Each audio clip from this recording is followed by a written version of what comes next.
I'd like to call this regular council meeting to order. Councillor Christensen, would you provide the land acknowledgement, please?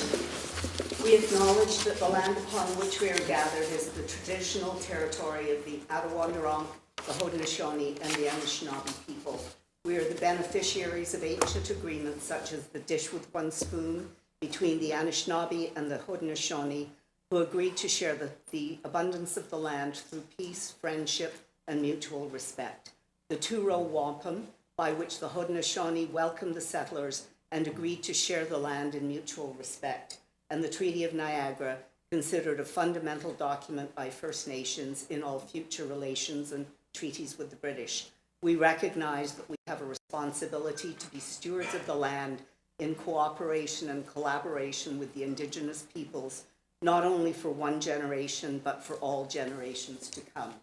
We understand that we have an obligation to learn the lessons of our history, educate ourselves about the experiences of the Indigenous people, and seek opportunities to heal the wounds that will result in reconciliation with our Indigenous sisters and brothers. Many First Nations, Métis, and Inuit people live and work in Fort Erie. We stand with all Indigenous people, past and present, in promoting the wise stewardship of the lands on which we live. We have the good fortune to live in a land of such abundance, diversity, and beauty. Let us be vigilant in protecting Turtle Island. Thank you. Would you all please rise for the invocation?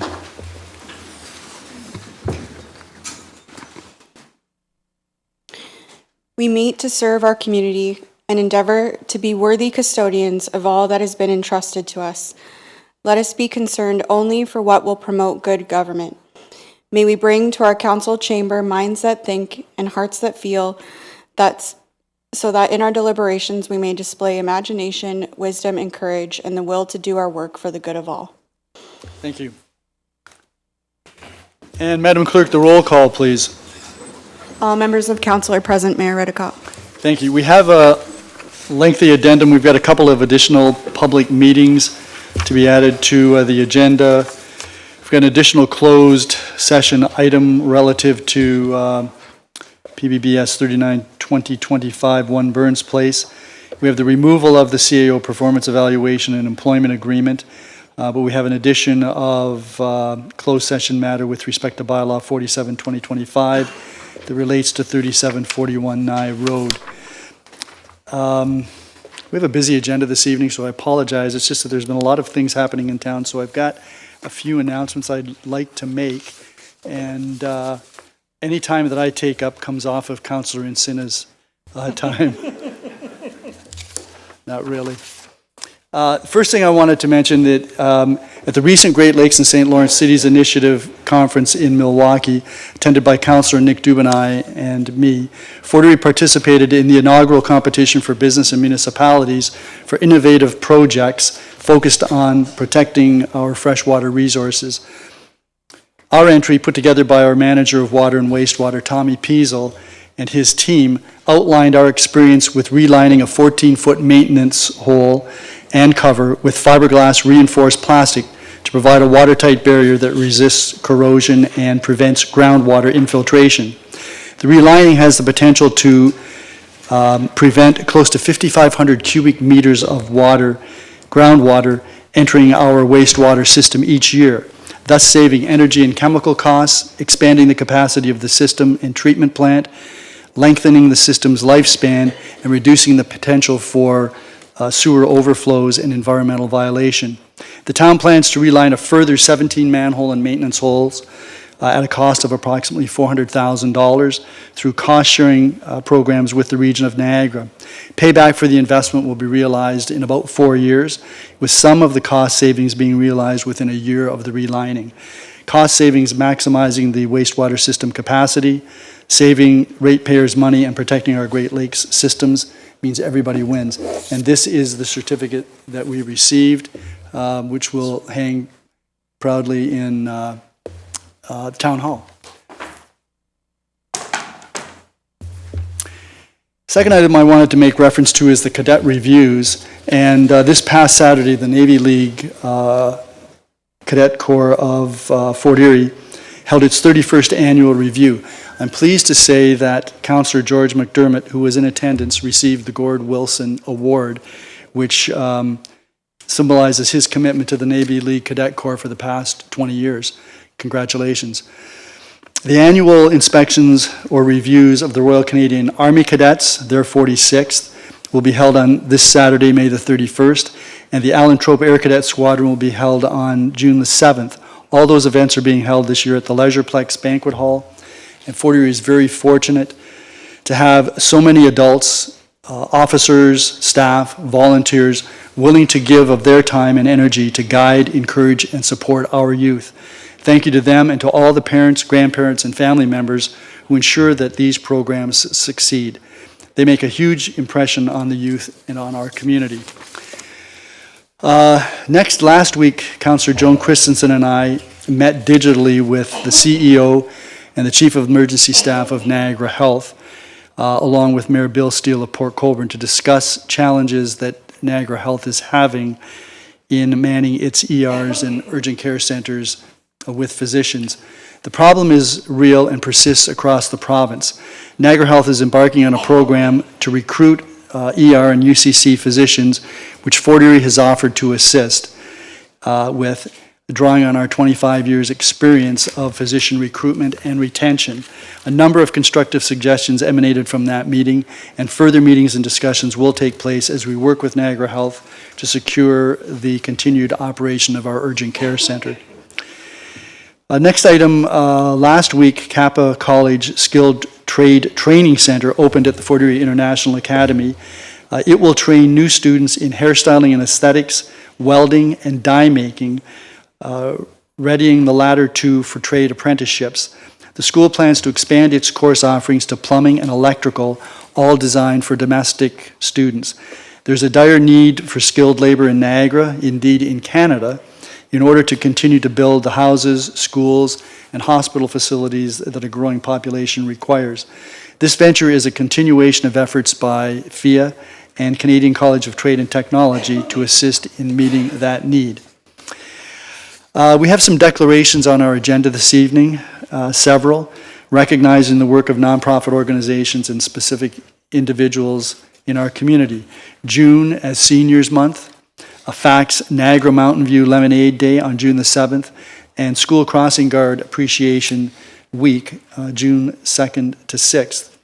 On Sunday, coming up June the 1st at 1:30 p.m., the Fort Erie Legion will be holding a Decoration Day ceremony, and all are invited to attend. And then finally,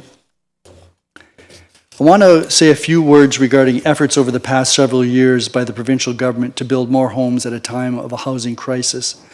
No one can deny that there is a need for more homes in Canada. More particular, there is a need for more affordable homes of a variety of designs and types. By taking a one-size-fits-all approach to meeting the housing needs of Ontario, the provincial government has placed significant pressure on smaller communities to follow policies best suited to large urban areas and those that have conventional transit systems, public transit systems, placing an onus on municipalities to process development applications within strict timelines, permitting higher density on residential lots and within developments, removing public participation in some development applications, and eliminating the right of appeal of residents with respect to planning decisions, while continuing to permit appeals by property owners, fails to recognize that many municipalities have already approved thousands of housing starts which are not being built. In Fort Erie's case, nearly 4,000 housing units have been approved or draft approved, waiting only for developers or builders to commence construction. That constitutes more than 10 years of housing need for Fort Erie, and this is true across Ontario. Municipalities approve developments. We don't build developments. Policies that gut environmental protections, impose densities, and facilitate changes to existing official plans and zoning bylaws serve only to homogenize the landscape across Ontario's cities, towns, and villages. They ignore the wishes and aspirations of individuals who have built our communities and have made generational commitments to those communities in favor of those who may have no connection with the community and may have no concern about the long-term future of the community. To be sure, the town of Fort Erie has relationships with a number of developers and builders who understand our vision for growth and have committed to the prosperity of our community. Unfortunately, the provincial government policies also empower those who do not. And that's all I've got to say about that. So, declarations of pecuniary interest. Councillor Dubanow and Councillor Noyes. Yeah, thank you, Your Worship. I'm going to declare on bylaw 46-2025 to amend the zoning bylaw 12990 to remove the holding provision from 409 and 423 Walden Boulevard, as my company was previously a tenant of that property. Okay, and Councillor Noyes. Thank you, Mayor. Just a conflict, just on the presentation to the stopgap ramp project, a recipient, particularly St. John's United Church, since I'm a member there.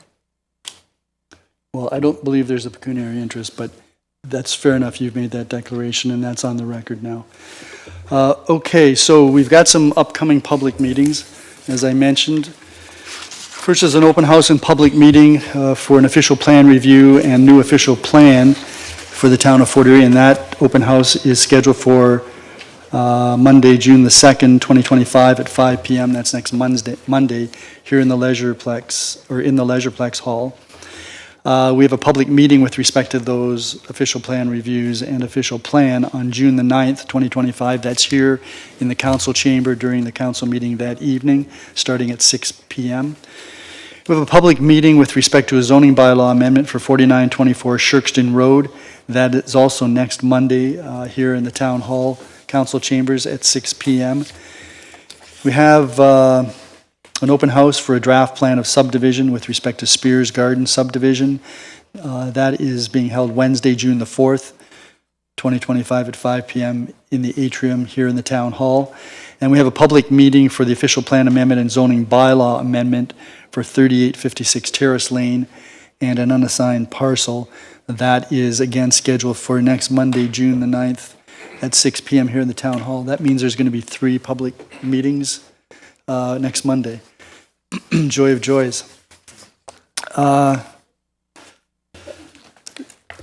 say that because it's truly a joy. It's just that it takes a long time to get through those. That takes us then to the Regional Councillors Report. Good evening, Councillor Encina. Good evening, Mayor Redekop, councillors, staff, ladies and gentlemen. I will try and keep this brief. I will cut down on a bit. The budget process is now underway at the region. Staff have presented the procedure in which they wish to follow to arrive at the 2026 budget in December. The preliminary budget request, a starting point, was 12.88%.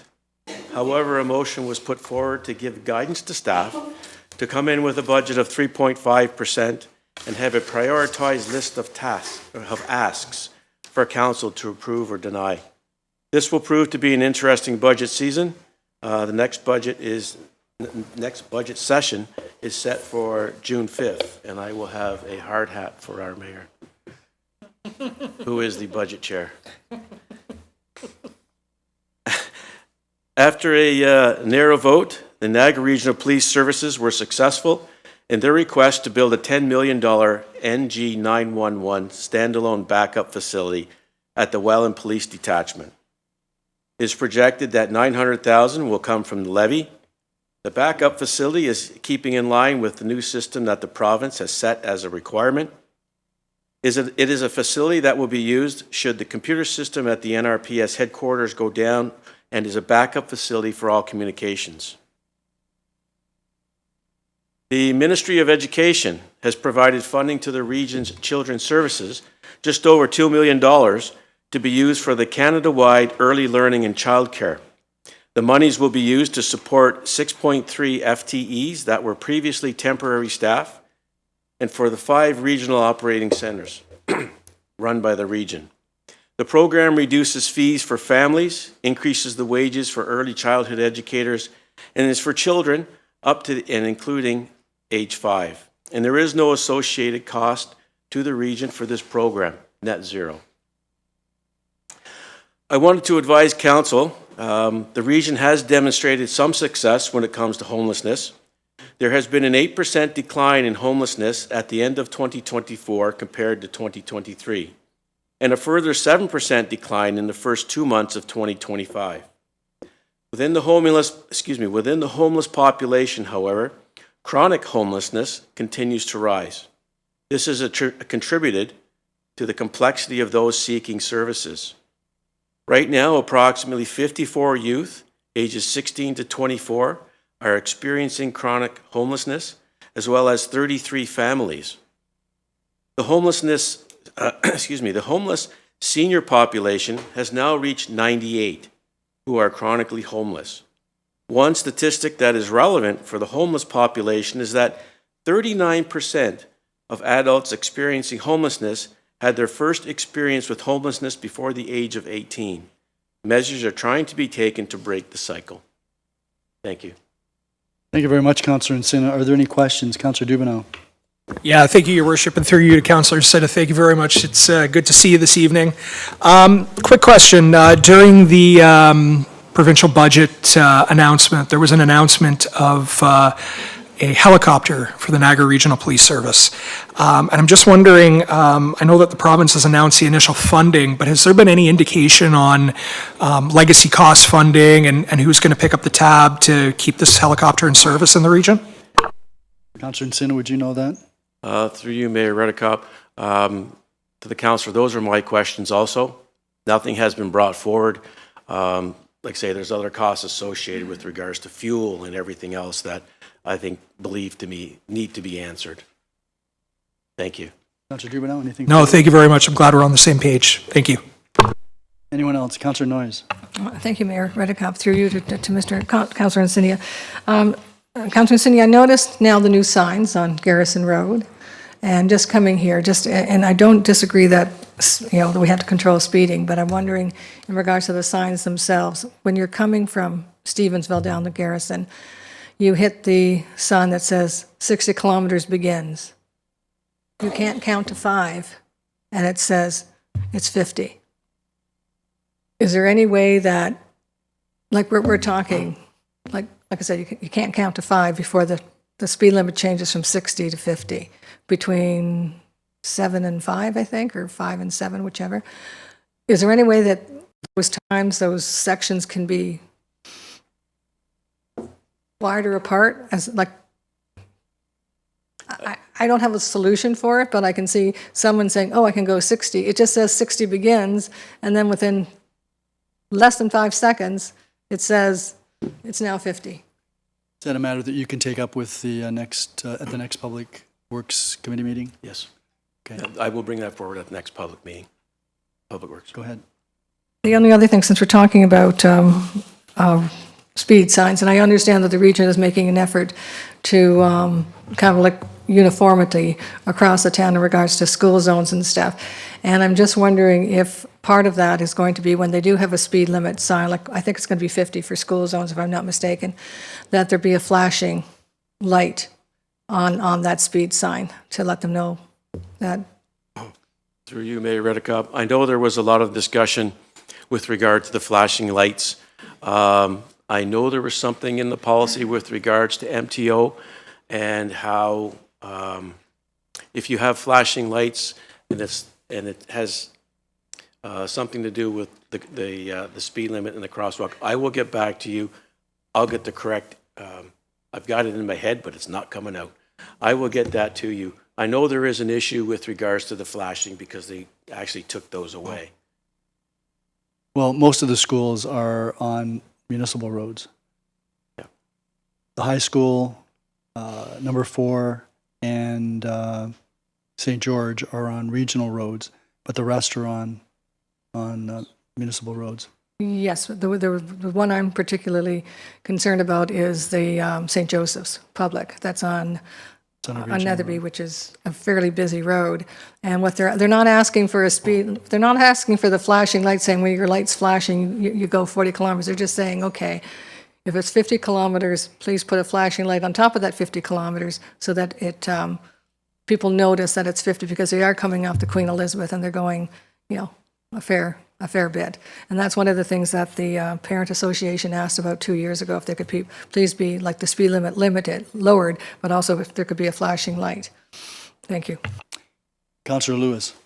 Thank you, Your Worship, and thank you for the update tonight. I know people are opening their tax bills and now starting to see what it actually equates to, where it happened earlier in the year when the decisions were made, but I keep explaining that the majority is coming from the regional component, but also I want to say that and thank both you and the mayor for your advocacy at the budget for trying to keep the budget in line.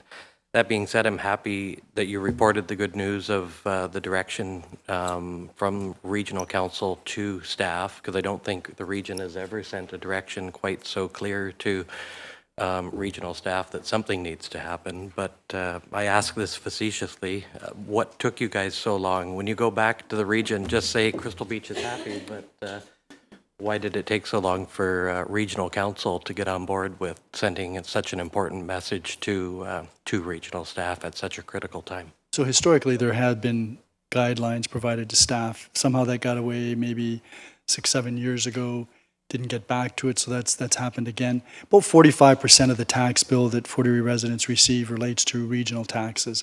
About half of that relates to police service. So nearly over 20%, maybe 22% of our bill is police services. Anything further? And thank you for following up my question. And thank you. Anyone else? Then that takes us to presentations and delegations. And this evening we have Lori Brandt, who's the chair of our Accessibility Advisory Committee, and Beverly Bradnam, who is our manager of corporate and community initiatives, here with respect to the Stop Gap Ramp program. Good evening. Which clicker is it? This is the mouse? Thank you, Mayor and councillors, staff, and members of the public. Tonight, Lori and I want to celebrate National Accessibility Week. That is a week that's acknowledged each year by the Canadian government, and this year's theme is Forward Together, Accessibility and Inclusion for All. And if council recalls, during our multi-year accessibility plan, one of the recommendations was that we acknowledge and celebrate some of the great things that we've done in the community. And so to that, I'm going to turn it over to Lori, because our AAC wanted to celebrate the Stopgap Ramp project. Thank you. Do you want to do the clicker? Yep, clicker, sorry. So the purpose or objective of the Stopgap Ramp project was to increase accessibility into existing businesses, to increase customer reach, to remove barriers for persons with disabilities, people with strollers, people using canes or walkers, and to expand opportunity to be involved and connected with other people and participate in community activities. To provide more choices where people can shop without any thought or prior preparation to doing so, and to promote businesses in order to attract more customers by providing awareness on the temporary ramps that are available. So we began the Stopgap Ramp project, and we were working with Stopgap Ramp, which would provide ramps for any businesses that had a 2-inch to 9-inch step for a single step. And the Accessibility Committee worked with a pilot project with Crystal Beach and Ridgeway. We received 12 applications first, and 9 of which met the requirements and received the stopgap ramps. The following year, we did it again, 12 applications and 10 meeting the requirements. So this is quite a big feat, I think, for the community to have in total so many ramps that businesses reached out and requested. So that's pretty phenomenal, and I'd love to be able to call them up this evening and acknowledge that. With your help. with your help. And not all of them could be here tonight. Yeah. We did want to just mention, Katie Miller did send in this quote that she just wanted to thank the town for supporting, the town residents and visitors. Her clients are very pleased to be able to enter her office with ease. I know she leaves it out all the time because she's not on a major sidewalk, so I always tease her I'm going to take it one night and hide it on her. But, so she just wanted to thank us for allowing her team, clients and visitors to be part of such an important program. Okay, do you want to call them up then? Yes, please. Okay, oops. Yep, Mayor Redekop will come down as well when we do it. Yep. So before I come down, I just Yep. want to say that we very much appreciate all the work that your committee is doing.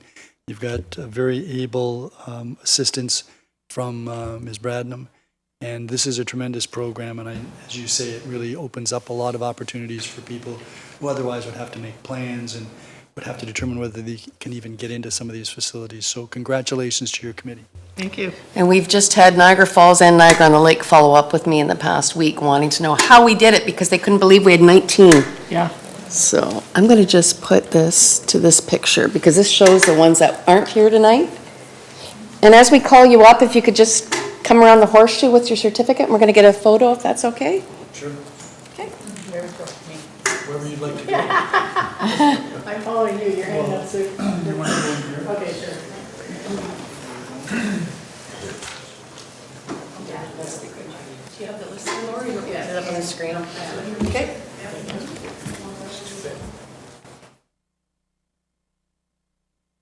Sure. Okay. Angled hair salon, She's here. Lakeside Books.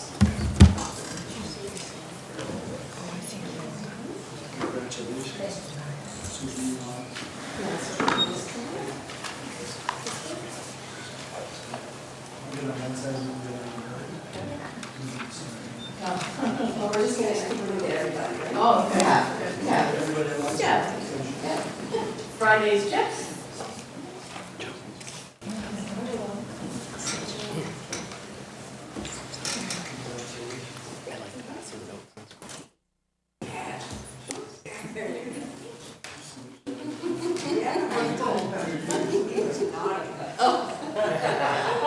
Lines of interest.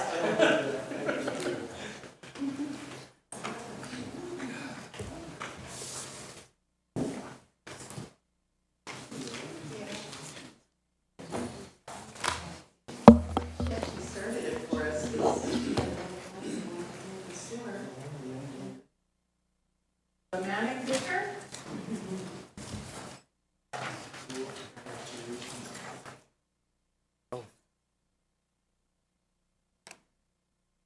St. John Stevensville United Church.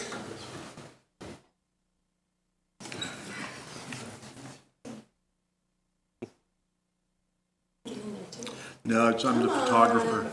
I don't know if there's any more in the audience, but we'll just do it quick, I think. Crystal Beach Museum, Advanced at Crystal Beach. The Beach House. Planks Canada, I knew they weren't coming. They weren't. Erie Beach Clothing. King's Head Pies Inc. Three Ferris's Boutique.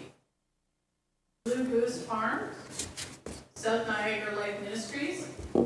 Bridgewater Golf and Country Club. Maplewood Gelato and Sweets. Nope. Gibson and Redekop. Yep, I think we could make it either, yeah. Crystal Ball Cafe. And Sunlight Office. That's it.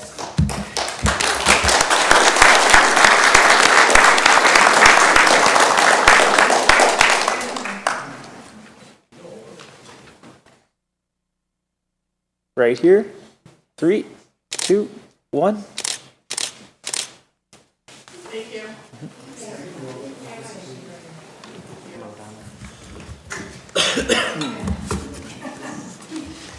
Say hi to your mom.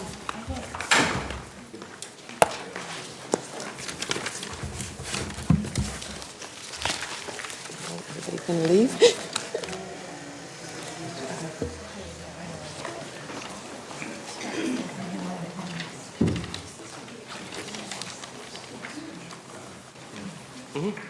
Sorry, I was processing something.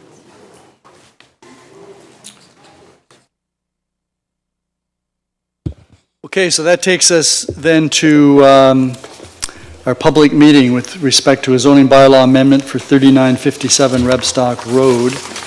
And this is a public meeting under the Planning Act. So we will have a member of staff provide us with some background information. Members of council have any questions, they can ask the staff member. After that, we'll hear from the proponent or the proponent's agent. And that proponent or agent is subject to any questions that councillors may have. After that, I'll ask if there's anyone other than the proponent who wishes to speak in favor of the application. Then I will ask if there's anyone who wishes to speak in opposition to the application or who has questions that they want to direct to council. On both of those, I will ask Mr. Patton if there's anyone in the digital waiting room that wishes to address council. Finally, when we're done all of that, I will ask the clerk if we have received any late communications, which I know we have since the report was prepared, and she will make reference to those. Those communications will become part of the public record, as will any of the comments made by anyone during the course of the meeting. When all of that is done, if the meeting is over, I will declare it closed, and then we'll move on with report PBBS 38 2025. So we'll start the proceeding with Ms. Shugan providing us with some background information. You may want to move the podium up.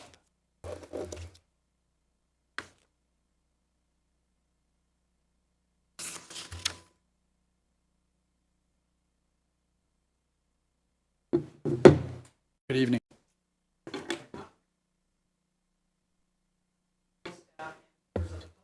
My name is Robin Shugan. I am the Intermediate Development Planner with the Town of Fort Erie.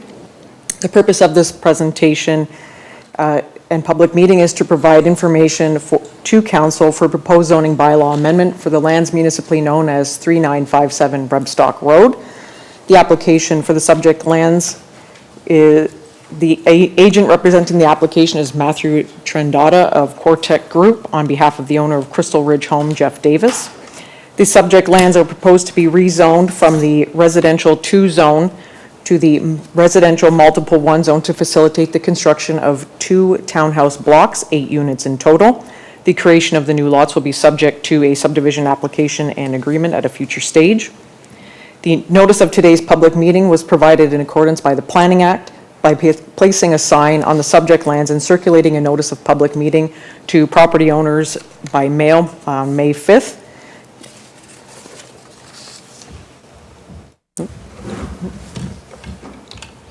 Here we have the application timeline. The proposed zoning bylaw amendment application is subject to a 90-day timeline and processing review time. That begins the day the application is deemed complete and will stop the day council makes a decision on the application. Right now, we're at the public meeting and information report stage, which is day 47 of the 90-day timeline. The subject property is located on the south side of Rebstock Road within the Crystal Beach Secondary Plan Area. The subject lands are irregular shaped with an approximate lot area of 3,223.3 square meters and a lot frontage of 54.21 meters. The subject lands front onto Rebstock Road, which is classified as a collector road. The subject lands are currently vacant, and the surrounding neighborhood consists of single detached dwellings, townhouses, and apartment buildings. The subject lands are situated along the designated bike route and intersect with the Niagara Regional Cycling Network at Erie Road. And they are the subject lands are approximately 840 meters north of the commercial area on Erie Road and about 600 meters from Crystal Ridge Park. So here we have a view looking west from the subject lands. Here's north, east, and south looking onto the subject lands.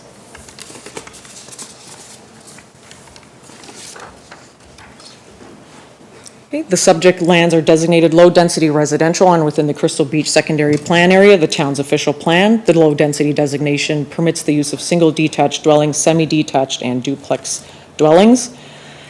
The medium density designation permits townhouse dwellings triplexes, quads, and low-rise apartments. The low-density designation allows for additional areas to be considered medium-density residential for the subject to a zoning bylaw amendment, having considered matters such as size of the site, compatibility with adjacent lands, proximity to collector or arterial roads, and parks or open spaces. The density range for low density is up to 50 units per hectare, and the density range for medium is between 50 and 100 units per hectare. The proposed development is 27 units per hectare. The subject lands are currently zoned residential 2 zone. The applicant seeks to rezone the subject lands to a residential multiple 1 zone and is not seeking any additional site-specific relief to facilitate the construction of 2 blocks of townhouses. This is an illustration of the conceptual site plan. The site design proposes 2 blocks of 4 townhouses, 8 units in total. The blocks of townhouses will front onto Rebstock Road. A 5.5-meter road widening will be dedicated to the town for future improvements. The proposed townhouses will accommodate 2 parking spaces, 1 space located inside the attached garage and 1 space located in the driveway. The proposed townhouses will have generous rear yard depths to accommodate sufficient private amenity space for each unit, and the proposed development meets the requirements of the RM1 zone and not seeking any additional relief from zoning provisions. As part of the application submission, 2 studies were required as part of the proposal: a planning justification work prepared by Cortec Group dated March 2025, and a functional servicing report prepared by Cortec Group dated September 2024. A public open house was held April 30th, 2025. The notice of open house was sent to property owners within a 120-meter radius of the subject lands. Town's planning staff, agent, and owner were in attendance, and approximately 10 members of the public attended and had the following concerns of density, infrastructure, urban design, removal of trees, traffic, and heritage. As mentioned, notice of public meeting was mailed to property owners with a 120-meter radius. The town has received over 20 letters of opposition for the proposed development. Common concerns. So just to elaborate on their staff's response for density. The official plan permits density residential development in low-density residential designation subject to meeting certain criteria, as mentioned in the previous slide, and approval of a zoning bylaw amendment.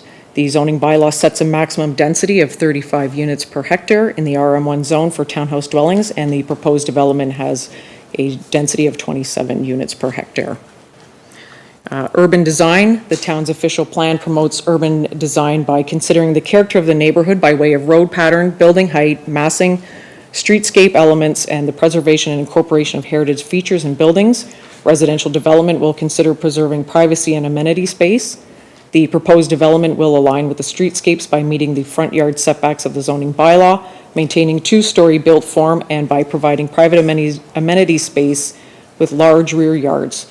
There are no designated heritage buildings abutting the subject lands that would require any architectural features or design. Infrastructure. An FSR was prepared by Cortec Group dated September 2024. The FSR is currently being peer reviewed by the town's engineering consultant. Drainage concerns. Infrastructure services and development engineering have identified that the rear yard drainage may be an issue, and the developer may have to obtain easements in favor of the town for the rear yard catch basins and sewer leads to provide connections to existing sewer on either Derby or Elizabeth as an option, as well as options on Rebstock and Derby that may connect to the private storm system. However, drainage details will be addressed through the overall lock rating and detailed design at the subdivision application and agreement stage. Tree preservation. The subject lands are largely free of trees. However, there are trees along the perimeter of the subject lands. The proposed development will be subject to the trees town bylaw 3324 should any trees be removed. A tree preservation plan and landscape plan will be required at the subdivision agreement stage. Traffic. The proposed development of 8 units will not create any significant traffic impact. Therefore, a traffic impact study was not required. Parking. The zoning bylaw requires 1 space per townhouse dwelling, and the proposal provides 2 spaces per unit. And heritage. The subject land is neither designated under the Ontario Heritage Act nor added to the municipal register. Okay, this concludes the public meeting presentation for the proposed zoning bylaw amendment, and I am available for any questions. Thank you. Thank you very much, Ms. Shugan. Do any members of council have any questions? So I just have a couple of questions, if I could. So the townhouses, if this were approved, these townhouses could have additional dwelling units if they could meet certain criteria? Through you, Mayor Redekop, as of right, additional dwelling units are permitted in townhouse dwellings, subject to the zoning bylaw. That's provincial legislation. Correct. So it could be, so, Speaking into the mic, because we can't hear back here. Thank you. so her answer was that yes, because of provincial legislation, any townhouse could have an additional dwelling unit. That means they could have an additional unit within the building, provided it meets certain requirements, which would be parking as an example, which could be a challenge, I suppose, for this. Through you, Mayor Redekop, yes, it will be subject to the zoning bylaw and meeting the requirements. Right. And the density for the current zoning, there's no density for low density means what? Low density is up to 50 units per hectare, and the proposed development's at 27. Well, medium density is 35, so how could low density be 50? Sorry, through the official plan, the low-density designation is up to 50. Through the zoning bylaw, the RM1 zone permits a maximum density of 35 units per hectare. Okay, and this particular parcel is how big again? It is 3,023 square meters, I believe I mentioned. How many hectares would that Oh. be?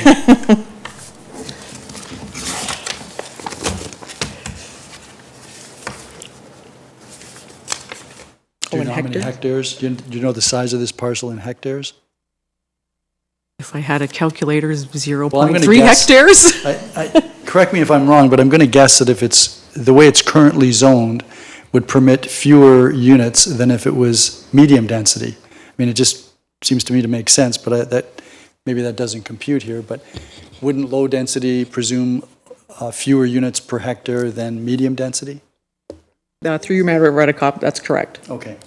And then finally, with respect to the drainage easement that you referred to, that would be an easement over this particular parcel? Wouldn't relate to any adjoining parcels, would it? Through you, Mayor Redekop, there may be an option, depending on the detailed design, that an easement may have to be obtained through property owners to the south, but that will be through the detailed design and working with the town. And what if the property owners to the south don't want to grant an easement? Through you, Mayor Redekop, the developer will be responsible for providing options and finding additional ways to meet the requirements of stormwater through the town. Okay, thank you very much. Okay, so then the next person will be either the owner or the owner's agent.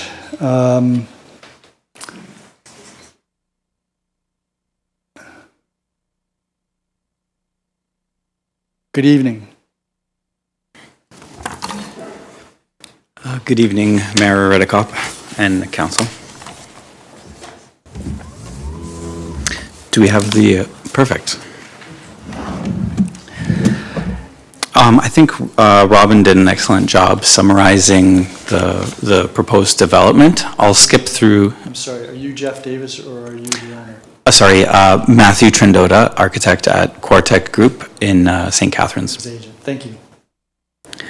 I think Robin did an excellent job summarizing the project. We'll skip through our slides here and then go to questions.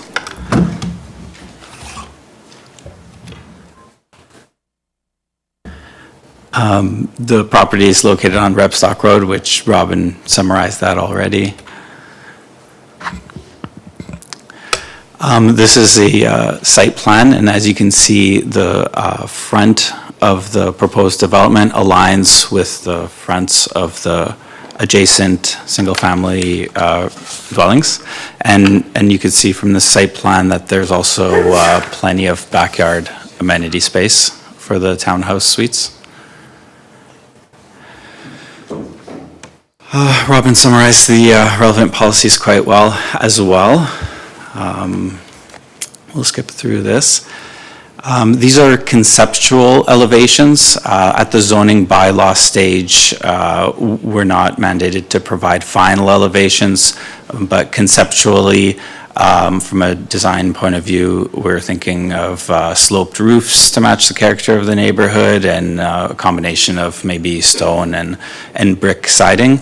But again, it's not final at the zoning bylaw stage. These are just preliminary concepts.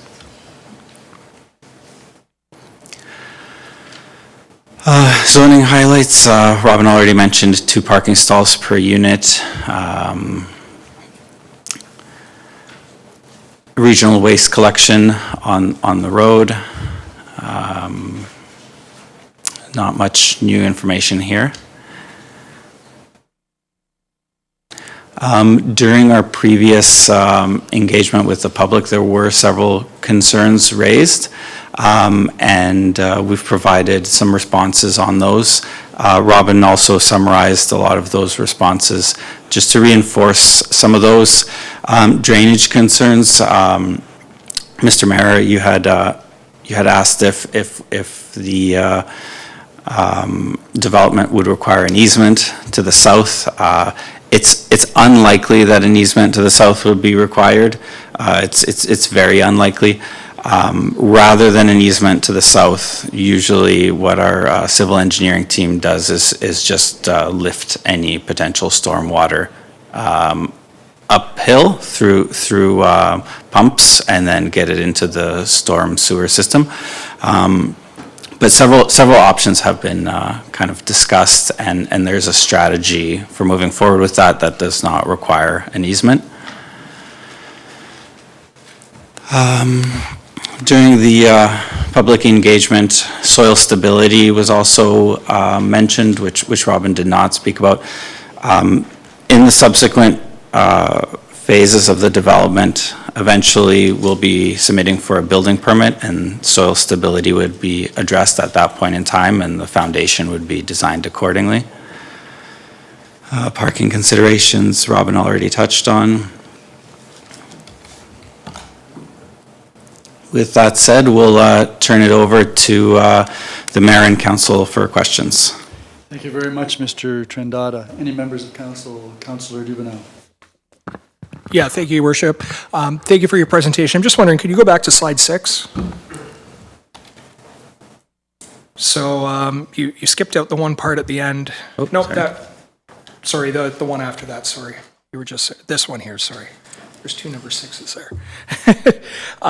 You skipped over the last paragraph, which I was hoping you'd speak a little more about, and you mentioned contextual concerns regarding the development in the existing 3-story apartments in the area. And I'm just wondering, during the pre-consultation and during the kind of determining what your client wanted to build on this property, was there any discussion about, using this as a buffer or higher density or anything else? I'm just wondering how you came to this final build form for this property. There was some consideration about an even higher density. There's certainly precedent from that, sorry, through the mayor. There's certainly precedent for that. There's a 3-story apartment building that's about 150 feet away, and a 4-story apartment building that's about 250 feet away. But through consultation with the developer, we landed on this proposal. 2-story townhouses seem to fit the neighborhood a little bit better than a 3 or 4-story apartment building. Anyone else? Councillor Lewis. Thank you, Your Worship, and thank you for the presentation tonight. A couple of questions, because I know tonight's stage is the information report. Is the developer or the owner of the property here tonight? I do not see them here today. Okay, I don't know the individual, so I was just curious if they were here. The other question I have, when did the developer purchase the property? Through the mayor. As far as I know, I believe it was approximately 4 or 5 years ago. No. Okay, so Okay. let's, I know you folks want to be helpful. You're helpful if you're quiet. He said that, I did, but, and thank you. The other question was, we're going to assume it was a number of years ago. When your client purchased the property, were they aware of the timeline in which the official plan was taking place, or was already in place? Through the mayor, I'm not sure. Okay. That's disappointing in that we don't have answers to some questions that I think are quite helpful. I'm going to keep going with questions, Your Worship. Sure. The official plan was a process that the community went through to decide how, as a community, we wanted to see the community develop. We know that development is inevitable, and with provincial policy, as the mayor's indicated, even more so now. But I'm going to assume, and I'll ask you if you agree, if your client was aware of the neighborhood plan and the zoning for the property when he purchased the property. Would that be a fair statement, that he would be aware of the zoning currently on the property and likely did some due diligence from a planning perspective to see what policies impacted his purchase? Through the mayor, I'm actually not sure how much research was done into the policies prior to purchase of the lot. Okay, so that would be information that you'd be happy to follow up with staff in terms of when the developer bought the property or closed on the property, and whether they were aware or not aware of the zoning and official plan, secondary plan that was going at the time. If you could clarify that later, that would be great. The other question was, did the developer at any point consider semis on the property? And when I say semis, that could be larger semis or smaller, and maybe you could tell us a little bit about what some of the original thoughts were at the time. Through the mayor. For this property, we have not discussed semi-detached dwellings with the owner. There was some discussion about an apartment building that would be even higher density, and we felt it would be more appropriate to do the two-story townhouse dwellings. Okay. Thank you, and I appreciate you coming here tonight with some presentation, but if you could follow up with those answers, as well as probably some of the others that come from the neighborhood, that'd be appreciated, and thank you for joining us. Anyone else? So before you go, from my perspective, it doesn't really matter whether your client purchased before the secondary plan or after. The zoning provides for low density. The whole neighborhood provides for low density. So do you have any insights into what was in your client's mind when he acquired the property? You said apartment building. Any further insights? Mr. Mayor, I'm sorry, I don't have any further insights. And in terms of your comments regarding the drainage, so I understand that you can sump pump your groundwater that gets into your weeping tile out the front. What about the groundwater that goes to the back? Because there is an elevation issue here. Are you suggesting that there would be pumps put in to pump the collected water at the back of the lot up to the street? Thank you for the question, Mr. Mayor. Generally, the way our civil department approaches it is that the drainage needs to be better post-development than it is pre-development. So anything that would be affected as part of this development would be an improvement. Usually the way they resolve it is with catch basins that take surface water and bring it underground. And then from that point, it could be pumped up to a higher elevation to join the town stormwater system. So is it envisaged that these would be condominium units? These, Mr. Mayor, these would be sold as individual lots, as freehold. And so as part of that, they may have agreements with each other, easement agreements on their lands with each other in favor of the other units to maintain that water collection. But it's unlikely that there would need to be any easement agreements on neighboring properties beyond this development. I understand that, except if you're collecting water through catch basin into a central location and then pumping it up to the storm sewer, that's going to require agreements of some sort among the various property owners. Correct, Mr. Mayor. That would be only the property owners that are, only the new properties that are created as part of this development. And I guess the question would be, what if any of the owners don't fulfill their obligations for financial contribution to the replacement pumps or the maintenance of the system? I suppose that would be an issue.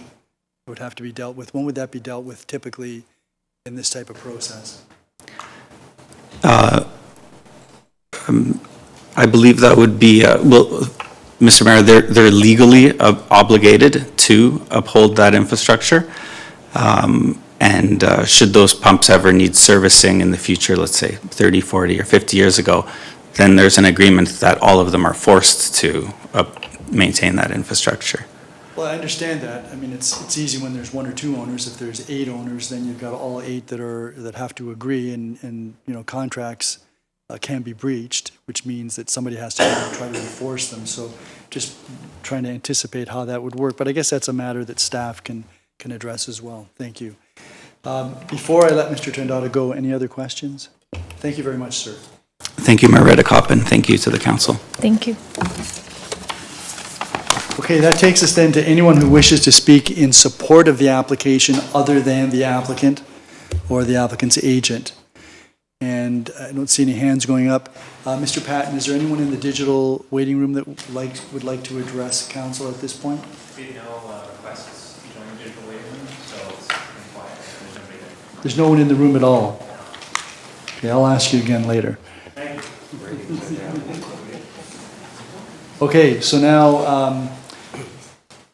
I'm going to ask if there's anyone who wishes to speak in opposition or ask questions of council with respect to the application.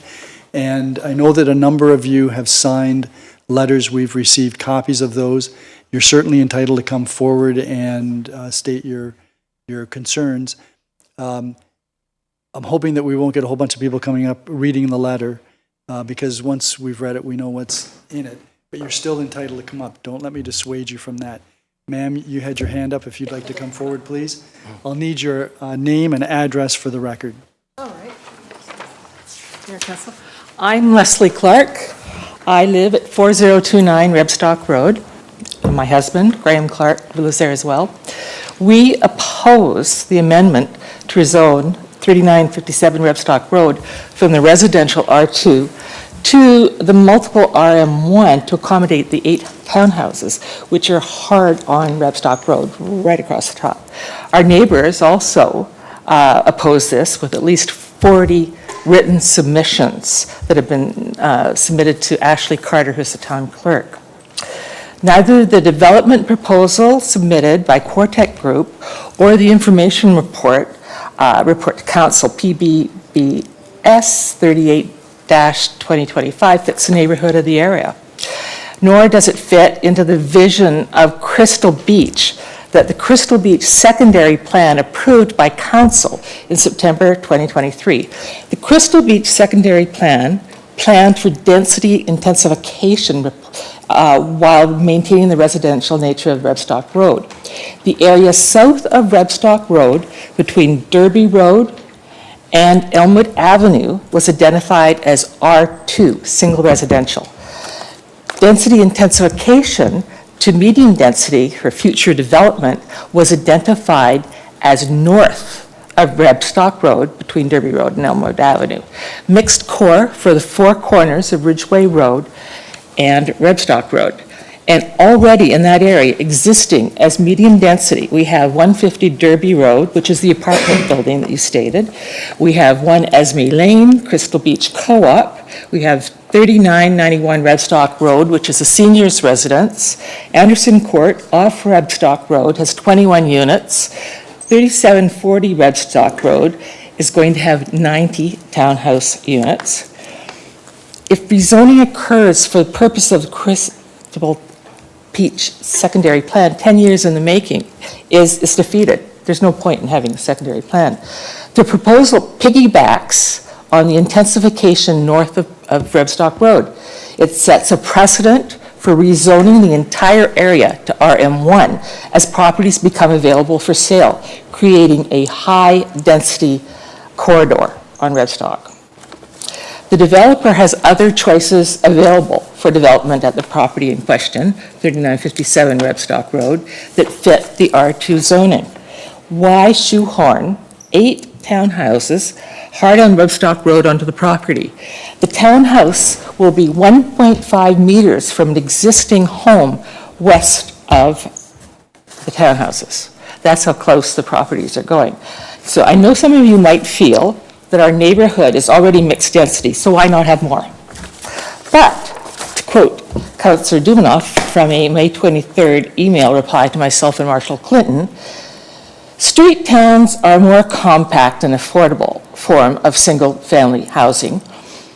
And with the parcel this large, a developer could have proposed another apartment building or a much larger block of stacked back-to-town houses with private roads and servicing if they wish to squeeze every last inch out of the property to try and maximize a return on their investment. Now, this is the very scenario that we in the neighborhood reject.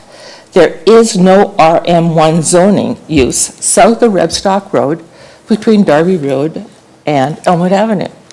If the intent of the Crystal Beach secondary plan is to maintain the residential nature of the neighborhood by identifying, I'm getting very, very dry here, single residential zoning, medium density and core mixed, it's already there.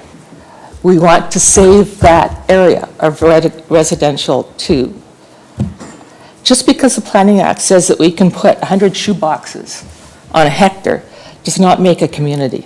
It does not serve the community, and it does not maintain property values in the community. Thank you. Thank you very much. Now, don't go away. Oh, okay. Ms. Clark, in case there's any questions. I'm sorry. It's been a while since I've done any presentations. No, that's fine. Are there any members of council that have any questions? Councillor Noyes. First, thank you for your presentation, very well written. You commented about the 1.5 meters. That's how close it is to the, and I wasn't sure whether the 1.5 meters were basically the townhouse's end. Is that close to 1.5 meters to the property line, or is that the house itself? The house is practically on the property line, on that side. Now, the other side, it's 1.92 meters to the property line, but that gives the resident, Marshall Clinton, much more space, about 15 feet from the townhouse. Now, that, I can't quote that says specific to 15 feet, but the 1.2 is to the property line. So what they've done is more or less put the 8 townhouses hard on Redstock Road with asphalt drives and a face, and there's a 4-foot sort of causeway in the middle of the 2 blocks. Thank you. Okay. Anyone else? Councillor Lewis. Thank you, Your Worship, and thank you for the presentation tonight. Okay. I just have a couple of questions. One being, knowing that something is going to happen on the property, what, in your discussions with some of the neighbors and yourselves, what do you guys see as a compromise? If you had an opportunity to make this project turn into something that is... The owner has the option to subdivide. I believe it can go to 2 to 3 properties. There's no debate that something will be built on the property, especially with the slope at the back of the property. 3 single residents would be appropriate. Anything that does not change that face of the neighborhood. We don't want it to become one of those roads where it's hard faced all the way down the road. And there's a very good chance of that if the zoning zones are amended. And just if I can continue with one last question, and thank you for bringing the concerns of what I'm going to say are pretty much the neighborhood up here tonight. Yes, yes, we have a lot. I'm glad to hear that somebody, maybe not the developer, but someone has read the secondary neighborhood plan and understands that it's out there, because we even have pictures if you'd like. It's a long time in the making, but I do hope that the neighborhood also looks at some of the pressures municipalities are under in terms of some of our right to appeal and control from, say, 20 years ago is vastly different today. You've answered the question on the compromise, and I'm supposed to make the last part a question, but I apologize, Your Worship. I just Giving you a want lot of latitude here. you are. Thank you for the presentation, and I'm just going to leave it at that. Breaking the rules. All right, we've got a number of other people that'd like to make some points as Any well. other so- councillors? Thank you very much, Ms. Clerk. Anyone else? Okay, please don't be clapping because it's not cool here. Please come forward, sir. Yeah, and don't boo either. My name is Glenn Norman. I am a neighbor. I live across the street from Leslie and Graham at 4020 Rebstock Road. I've sent a letter. I'm not going to read the letter. You've all read that. I'd like to make a few clarification comments on the whole situation. And most of my comments and concerns center around not just this one project.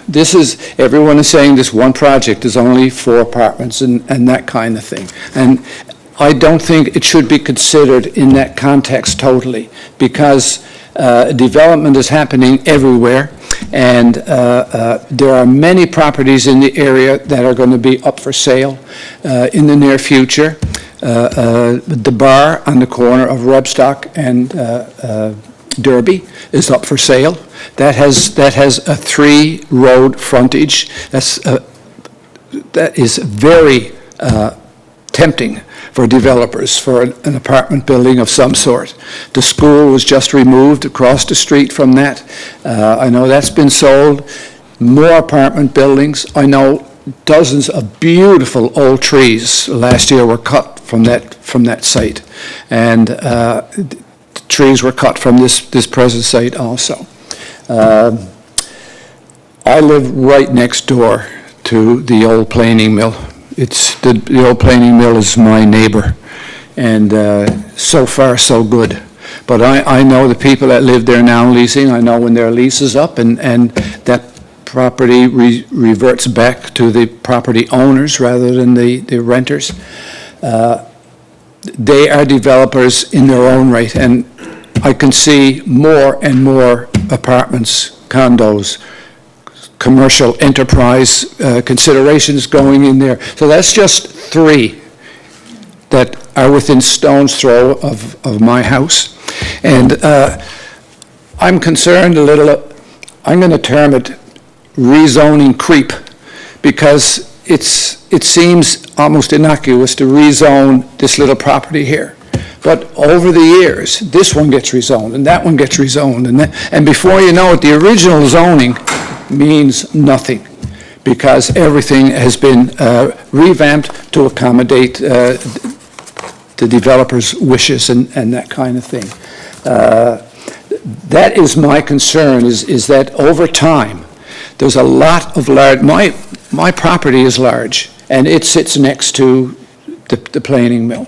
The property next to me is large, and I know developers must be looking at these properties and say, well, look at that little house on this huge piece of property. Man, we could get 10 apartments in there. And this is the temptation of the whole development process. So it's the rezoning creep that I'm concerned about over 2, 3, 5, 10 years that will change the entire character of the neighborhood. And one other observation I made, the previous developer or the agent was talking about drainage on Rebstock Road. Now, if you drive on Rebstock Road after a rainstorm, there is no drainage. One thing is the sidewalk, which was just, some of it was repaired, nice job done too, but the sidewalk is flush with the level of the road. There's no curb, and there is no, as far as I know, there is no drain hole, no drainage system between Derby and my house. on that side. There's no curb on my side at all. If you drive along Rebstock after a rainstorm, you could float a canoe in there. It doesn't drain, and it seems to me that it will take a lot of construction and planning and redirection and that kind of thing to fix that. Rebstock right now does not drain very well, and those pools are there for days and days. So I don't know if anyone realized that or not, but sometimes I have to drive on the left-hand side of the road to avoid the large pools on the right side. So they're my concerns, my observations and that kind of thing. And I urge the council to consider future rezoning creep and what could happen over the long term. Thank you. Thank you very much, sir. Now, don't go away. And how do you spell your last name? Norman, Norman. Okay. Any members of council have any questions of Mr. Norman? Guess not. You were very succinct. Thank you. Thank you. Anyone else? Yes. So I'm going to go with Mr. Poole way at the back, then I'm going to go with the fella on the end, and then I'm going to go with you, sir, with the orange top, and then I'm going to go with you with the blue shirt. If I forget the order, I'm sure you'll remind me, and then I'll go with this young lady. Yeah. Anyway, good afternoon, good evening, Darren and Council. Anyway, my name is Robert Poole, P-U-H-L. I live on 3989 Rebstock Road. Anyway, I have pictures here of Rebstock Road when it rains, and they want to pump more water up on top of the hill. We call it the lake on Rebstock. Anyway, I'm not concerned about that someone building something on the property. They tore down a heritage home that shouldn't have been torn down, but they did. He bought the property and stuff. And what I would like to see on the property is something like single-family homes, 2, 3 maybe. And another issue is, like, I've lived in the property for about 30 years on Rebstock, and I haven't seen as much water in my backyard since they cut down the wooded area beside me. I understand it's for a one-family home, and I know people have developed, and we need houses built in our area. But right now, when it rains, I have a river going across my back lawn. And I'm lucky because I live on the top of the hill. And the people behind are always complaining about the water going down my back driveway, which I have a back driveway on my property. And the water runs down onto the city property, off my property. And for them to say that they're just going to pump the water up the hill to a lake, or putting in a swale or something to go across my property, the neighbor's property, that's not happening. Otherwise, I'm going to build my property up to keep the water from coming onto my property. I have no issues about doing that. And another issue is the house that's on the west side of this property was built so close to the property line, because that's what they did back then. They didn't have any rules. And it's not right that someone builds a house less than a meter from his house. They can almost touch each other. And that's basically all I have to say about this and stuff. Thank you very much, Mr. Poole. Any questions? So just on your last point, and I know it was raised also by Ms. Clark, there are setback requirements now for anybody that builds. No, I realize that. I understand that. And so there'd be a setback even if there was a single-family dwelling or 3 single-family dwellings. I mean, we're talking about a 54-foot wide parcel. Yes. So if you had 3 houses, 3 singles, we're talking about 18-foot wide lots. Right. And we're talking about setbacks, it would be probably 1.5 meters. Right. So that. I understand it was still going to be close to that piece of property. I understand that. They had the luxury of, over the years, having a driveway down that side of the property, which gave them almost a setback of probably 30 feet. And that, by doing that, it just, like you say, it makes the property looks like they're on top of each other. It's like the project that you guys let pass on Elmwood and down the hill on Elmwood, where they put 5 houses on one little piece of property, and I can't believe you guys passed that. So I'm not sure where you're talking about, but that's not. On Glen Spring. I know it's not for this one. I'm just saying on Glen Spring. And I don't want to see this happen on this piece of property on my street, okay? We've seen some photographs recently that were provided to us. Yeah.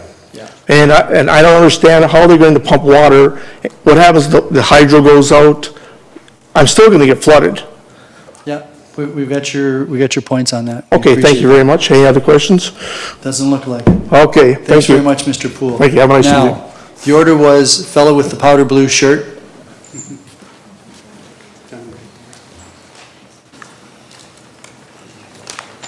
Good evening. Good evening. Thank you, Mr. Mayor. I'm Marshall Clinton, live at 171 Derby Road, corner of Derby and Rebstock. I moved to Crystal Beach about 15 years ago, and what drew me here after I retired was the allure of a small community with comfortable, well-established neighborhoods, and the area that I live in now really met that criteria. I was very pleased when the Crystal Beach secondary plan was approved because it gave me some resolution to what was expected to happen within Crystal Beach. But now I have a question for all of you.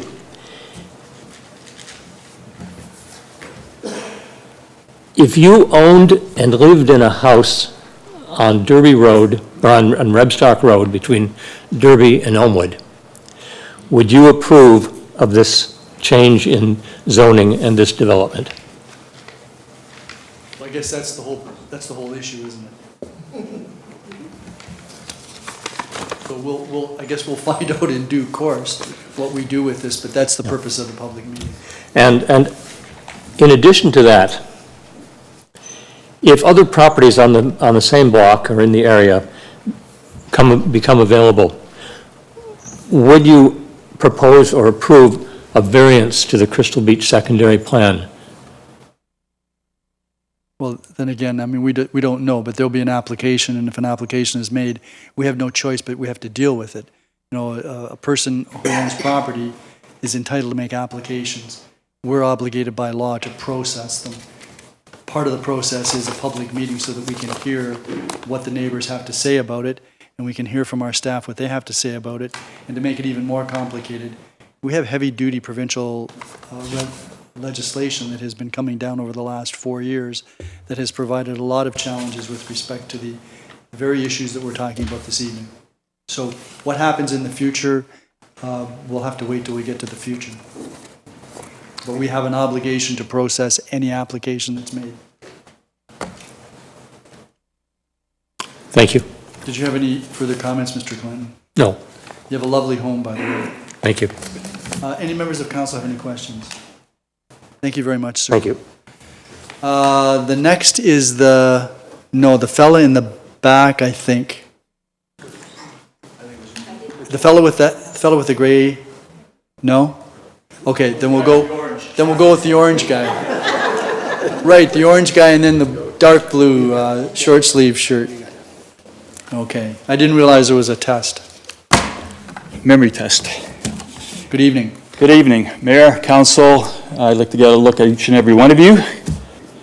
I've got to say this, and it just blows my mind right now. We need your name and address. My name is Edward Golobianco. My wife and I are full-time local residents in the immediate area of this property. What's your address? Our address is 196 Derby Road. Sorry to keep interrupting you, but could you spell your last name? Golubienko. In case anybody wants to pronounce it, it's very phonetic. Golobianko, yes, Okay. you've sent something in. Tom, I know you've had experience pronouncing the last name. Kathy G, though, is a lot easier, and Ed G is a lot easier than saying Golobianko. And before any further, I would just like to say this to Mr. Lewis. Our condolences from my wife and myself. I know you've experienced a triple tragedy with your family, so our condolences on behalf of the two of us. Now, Mayor, I listened to what you had to say about the province of Ontario, and in general, low-density R2 zones do not automatically allow a switch from multi-residential dwellings. It is a municipality's need to consider a certain amount of points, and that is existing zoning regs. We've already expressed and talked about the secondary zoning plan. Most of the residents in the area are aware of that, and we've all talked about it, we've all read it. Number 2, overall planning objectives.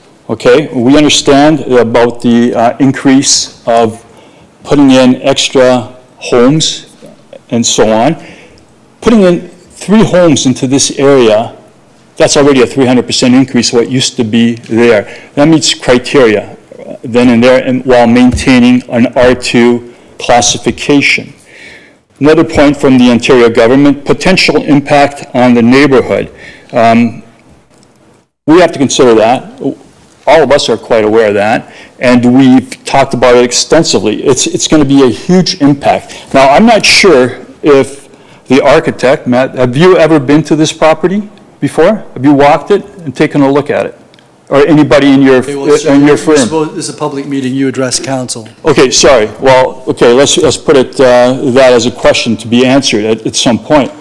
Because if you've seen that property, and I've taken a look at the photographs that were up when Robin put up the photographs, I didn't see any slope in there in any of those photographs. There's a huge slope in the back. I've talked to every single individual house owner that lives behind those properties. None of them are happy. They've all submitted letters. None of them are happy that this should go ahead because of the drainage. There's a huge water displacement. It's not even questionable. And I know Mr. Poole has already covered the part where, it's a standing joke in the neighborhood that it's lakefront property when it rains. I've got photographs here, and I think there have been a number of them submitted to you also, to everybody in council right there. You can tell, it's not a devastating rainfall, it's every single rainfall that happens. That is, that is a serious question about water displacement over here. The development engineering staff have submitted the functional service report to the town's peer reviewing agency already. They compare the proposed sanitary flow to existing modeling to identify any capacity concerns. We understand the capacity concerns.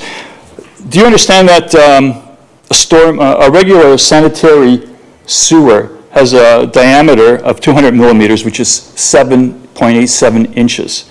The storm sewer, larger, it's not quite a yard, or 900 millimeters.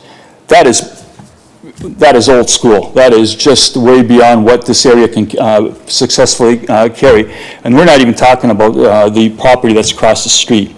In regards to the 2 mentioned buildings, the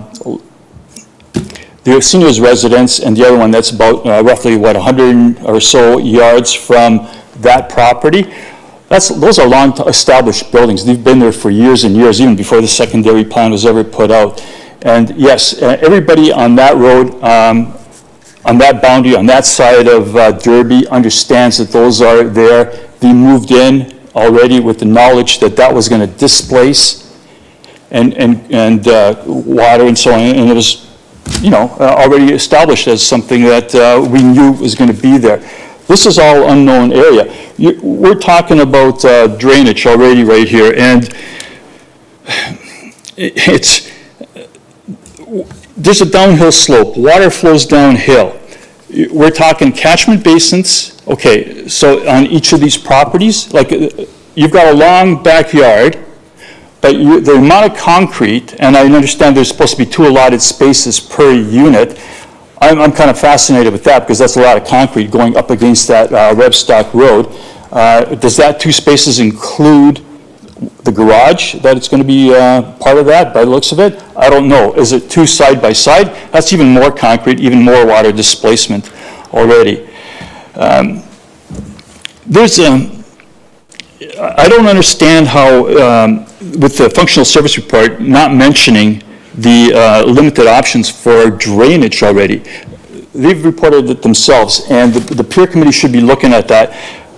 Catch basins in the backyards, what size are we talking? What are the safety factors with the catchment basin? what are the aspects, if it's going to be open, odor, other items, you know, in regards to that. And easement, well, that you have to have easement between the townhouse owners, should you go in.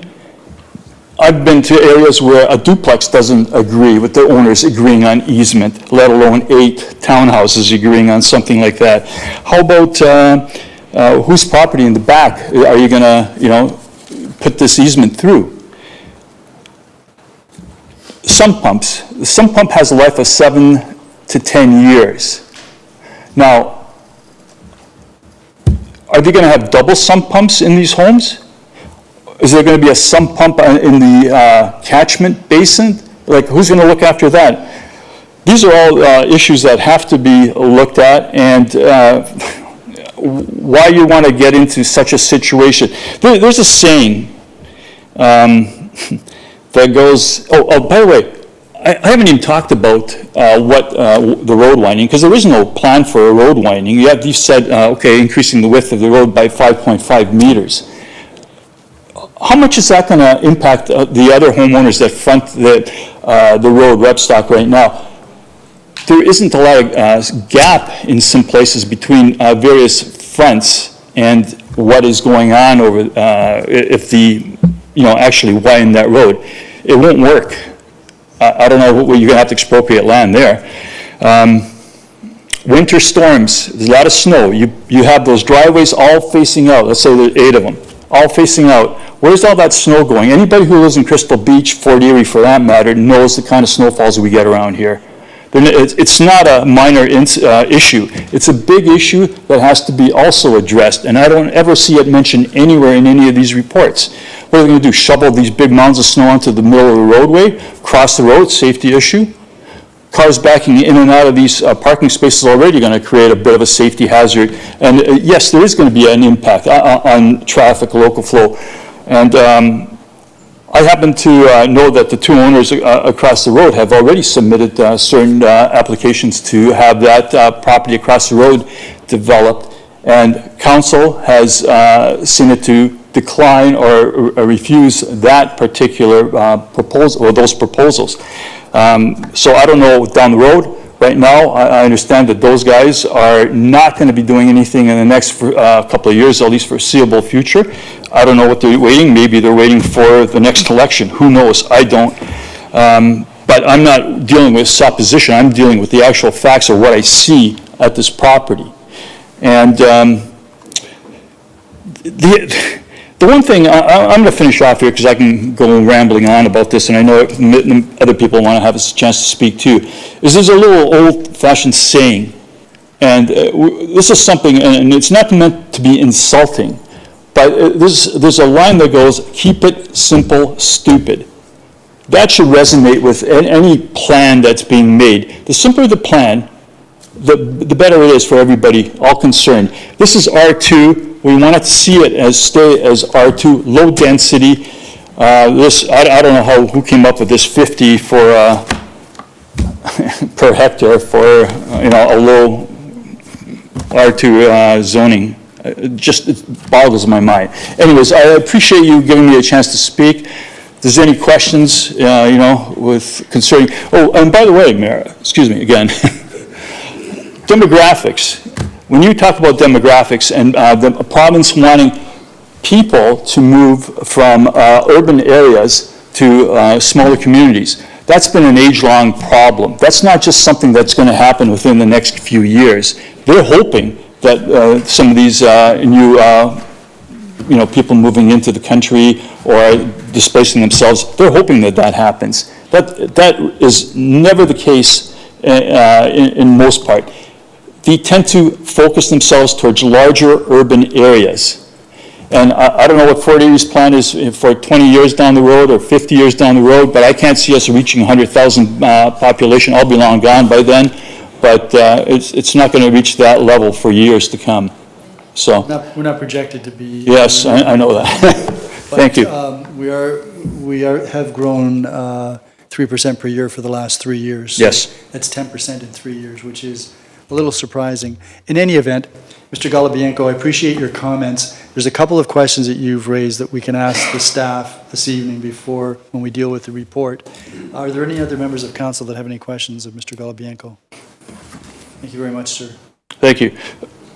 Just one other thing, too. I'm very disappointed that the owner is not here and to at least show himself so we understand who that is and so on. I appreciate these two fine people representing Quartec come in here. I got to say, I'm less than impressed with their presentation, and because I don't think they have a visual of this property. That's my comment. Thank you. We'll stick to the merits of the matter. Next, the fellow with the nice blue short sleeve shirt. Appropriate for a beautiful day today. And it's too bad we're not outside.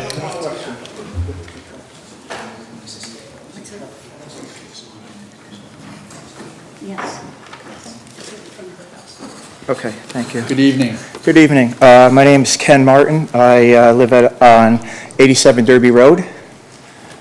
And I just want to make a note before we go that there was not one person that was present tonight that was in favor of this project.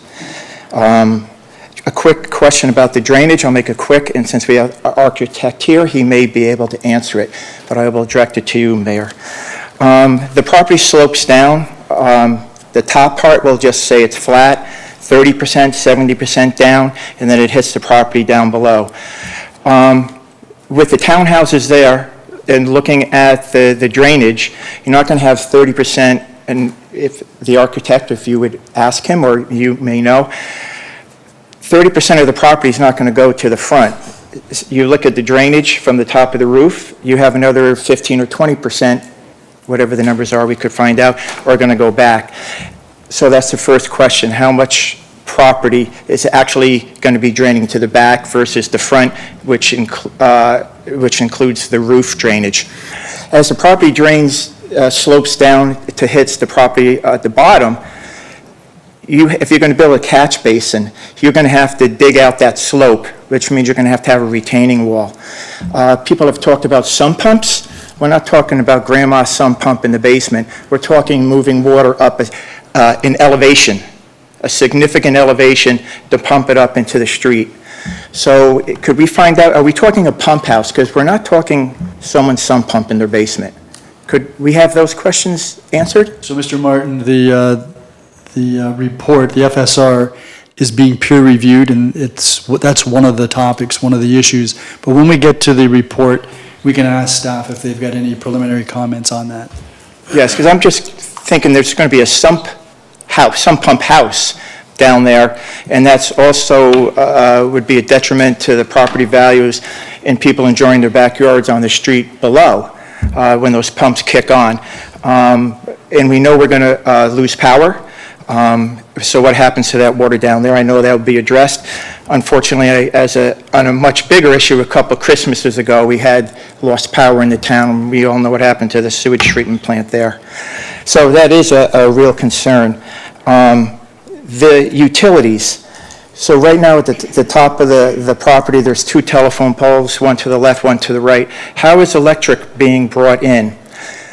I'm asking in this question because I want everyone, if they've ever been to the corner of Derby and Rebstock, if you're going up Derby, there's the apartment building on your right.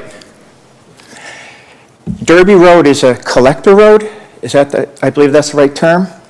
So is Ridge Road, which is double the size of Derby. Derby is only, don't know the meters, it's 19 feet across.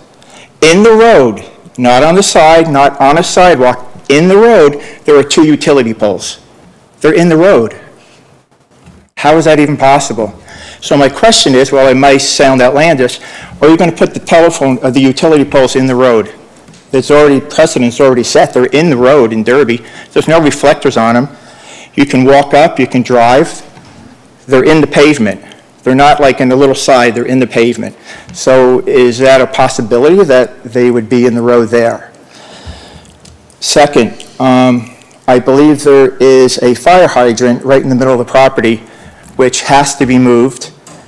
Otherwise, whose ever townhouse is there, they would hit the fire hydrant, right? Couldn't back out, it has to be moved.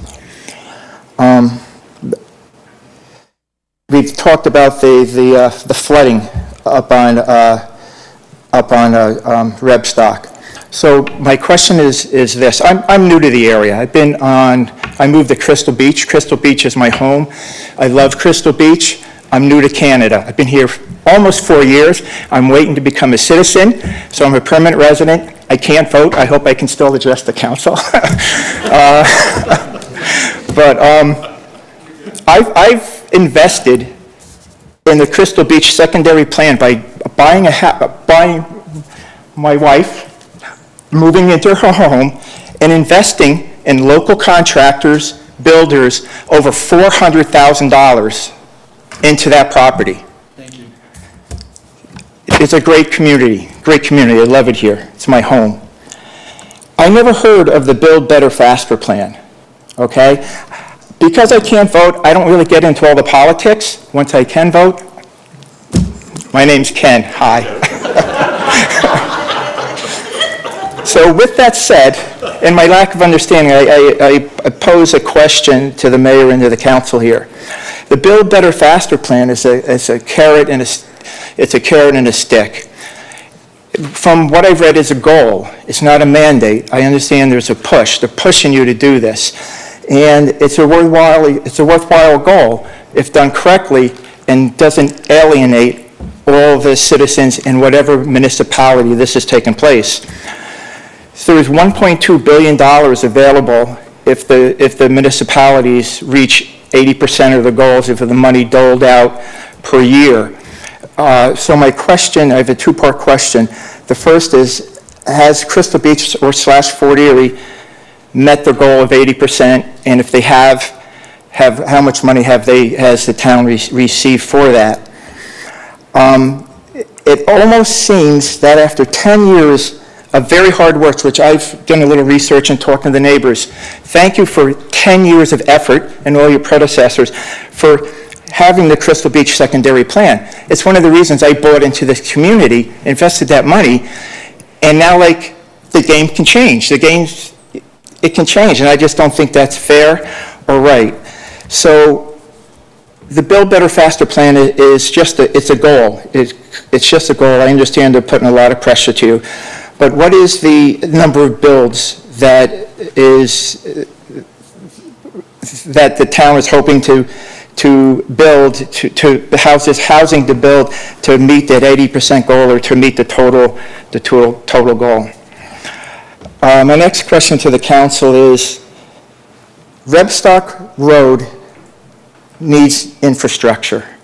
I don't know how it works in Canada. Do the builders pick up part of that, or is the town on the hook? Because if those go in, the utilities have to be, the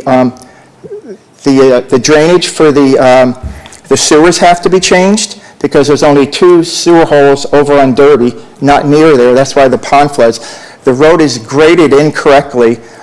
There's no raised curbs. And so who pays for all that?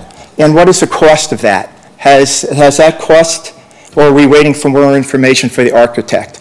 Because if those sidewalks come in and they just started putting them in, if they're an inch or 2 higher than the road and the road doesn't change, get canoes after it rains. Seriously, the Rebstock Road's not passable without just probably moving 10 centimeters. Is that right? I don't know, I'm going to say 4 inches of water. So I'm sorry, I apologize. I'm doing the best I can. 3.9 inches. Okay. From the report submitted today, traffic is not an issue. But it's my understanding there is a traffic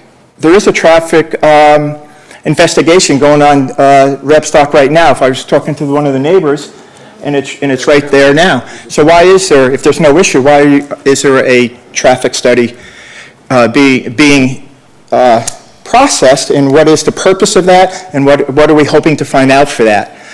With that said, we're near the corner of Derby and Rebstock. Much work could be done to bring compliance for drivers to stop at either one of the four corners. Right now, it's just a mere suggestion.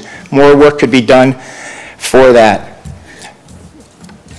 Is the architect aware that there has been concerns about the speeding on Derby? Because right now, you can come up Gorman, you hit far at the light there, you make a right, then you make a left on Derby, you got a straightaway all the way down. Then you hit that stop sign. Again, more work could be done on people actually stopping. There's a lot of kids on there, a lot of kids that live in the cooperators and in that apartment building there. With that said, a few years ago, my only other interaction with the town was I called the town up and I said, can we do any traffic calming, shooting radar for Derby Road? And the answer was, well, just let you know, we're raising it from 40 kilometers an hour to 50. I go, well, thank you about that. Can we shoot some radar? Well, we don't do any police work. And thank you for your comments. We're going to put in the calming report, and that should probably take about 2 years. Okay. So I went to the regional police. They are regional, the Mr. police. Martin, you're getting a little bit off topic. I am. The traffic goes too fast on Derby. Okay. Way too fast. There's a traffic study going on. That's a point you've made. You need to move on. Okay.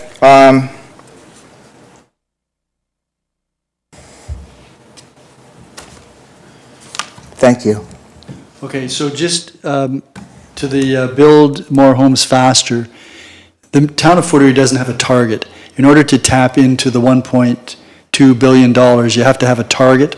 The targets were given to about 55 municipalities that had strong mayors, and there's another $200 million that is supposed to be divvied out to all the other municipalities who don't have targets, which includes Fort Erie. There's no mechanism for that. We had proposed a mechanism for the Minister of Municipal Affairs and Housing. They apparently didn't like it because they haven't adopted it yet. So we don't have that target. So we're not able to get money except through applications for funding for various projects, whether they're sewer or what have you.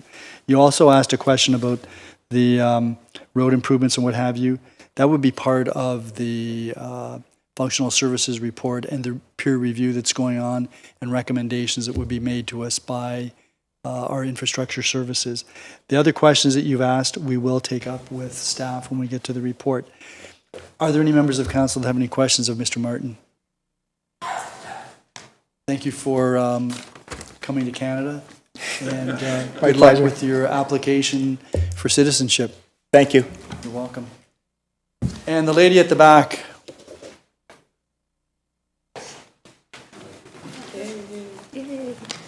Good evening. Hello, good evening, everyone. My name's Amanda Hamilton, and I live at 3967 Rebstock Road, next door to 3957. I support everybody's concerns here tonight that have been addressed. So I'm just going to summarise my, on top of that, my own concerns and my husband's concerns, and a few comments. I'll make it as brief as possible. And thank you, everyone, for great community support. First of all, the purchaser of 3957, Mr. Jeff Davis, certainly did know, I don't know if he knew what the zoning laws were at the time of his purchase, but he certainly had a vision of what he was intending to do with the property. And I say that because Mr. Davis himself personally knocked on my door a number of times, hoping to purchase my property of the same size. So that's just that comment. I agree with the traffic concerns along Rebstock. I feel that they're going to be all parked all down Rebstock in front of my house. I moved to Rebstock 11 years ago approximately to a beautiful home that is the original horse and carriage house on Rebstock. It's unique. We've done some renovations interior. We get comments all the time how beautiful the setting is, what a beautiful home it is.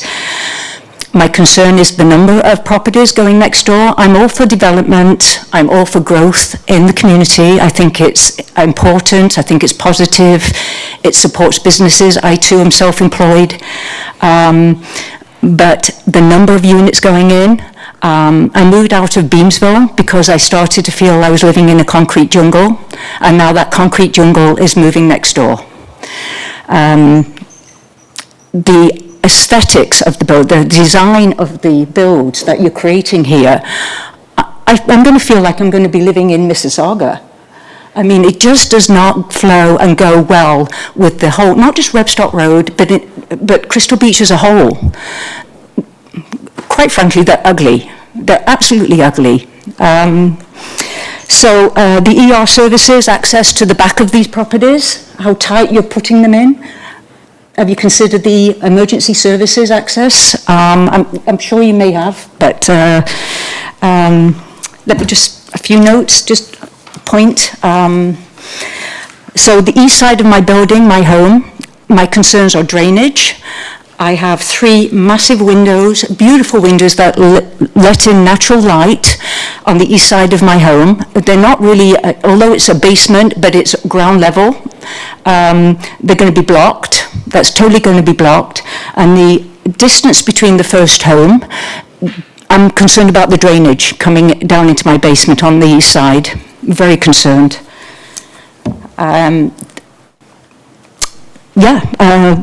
Gosh, I think I'm covering it all. We put a lot of sweat and tears into this home, and you're going to ruin it. Not just for us personally, because we're the owners of 3967, but Rebstock Road and Crystal Beach. So I'm opposed to the number of builds and the design of the builds. I'm not opposed to growth and development. I think that's a good thing. And that's it. Thank you very much, Ms. Hamilton. Any members of council have any questions? Ms. Hamilton? Sorry. Can't go yet. Councillor Lewis has a question. Yes, thank you, Your Worship, and thank you for the presentation tonight. I just have one question. You didn't speak to it, and I was kind of hoping you would. Your property is immediately west of this property, and if built, you will be meters away from the new units. I think, Leslie, 1.5? On the east side. What are your comments about that? That's what I meant. It's going to totally block this. Actually, not just even the basement windows. I don't even consider them basement because they're ground level, and they're huge windows. The kitchen window is right there. I'm going to be looking out of my kitchen to a block, to just a building or a garage. And I'm fairly familiar with the property, but your house sits right on the lot line. We're not talking meters from the lot line. We're talking potentially meters from the actual structure itself. That's correct. Thank you. Yeah. Thank you. Anyone else? Thank you very much, Ms. Hamilton. Okay, thank you, guys. Anyone else that wishes to address council? Oh, yes, the lady, yes. With the black, yes. I missed you. You were supposed to be next. You were supposed to be after Mr. Martin. My apologies. That's okay. Hi, my name is Tanya Evans, and I live at 4035 Rebstock Road. I'm the newest person on the block. I live right across from the planing mill, and I did my due diligence when looking at purchasing the property, and I didn't buy it for the house. I bought it for the community, for my neighbors, for what Crystal Beach meant to me. It was, I knew that the planing mill was zoned to be condos or townhouses right across the street from me, but as far as I was concerned, the south side of Rebstock Road was the start of Crystal Beach, the start of the unique homes and the beach houses and the retirement people that live there and the families and things when you walk down the street and they say, hi, how's it going, you know, and things and just having that community there. Crystal Beach is known for its beach, and it's also known as a retirement kind of village. Like, people do move to Crystal Beach, but it's not the young up-and-coming working people. It's the people that are retiring and want to have a place of their own that is a community where they can walk with their neighbors and talk with their neighbors. It's not a place for the multi-families in one home kind of thing. Putting up that structure on Rebstock Road is just going to be a big black sore thumb compared to the rest of the houses that are there. Crystal Beach starts on Rebstock Road and goes to the beach. It's not concrete beach. It's Crystal Beach. So that's all I have to say. Thank you very much, Ms. Evans. Do any members of council have any questions? Before you go?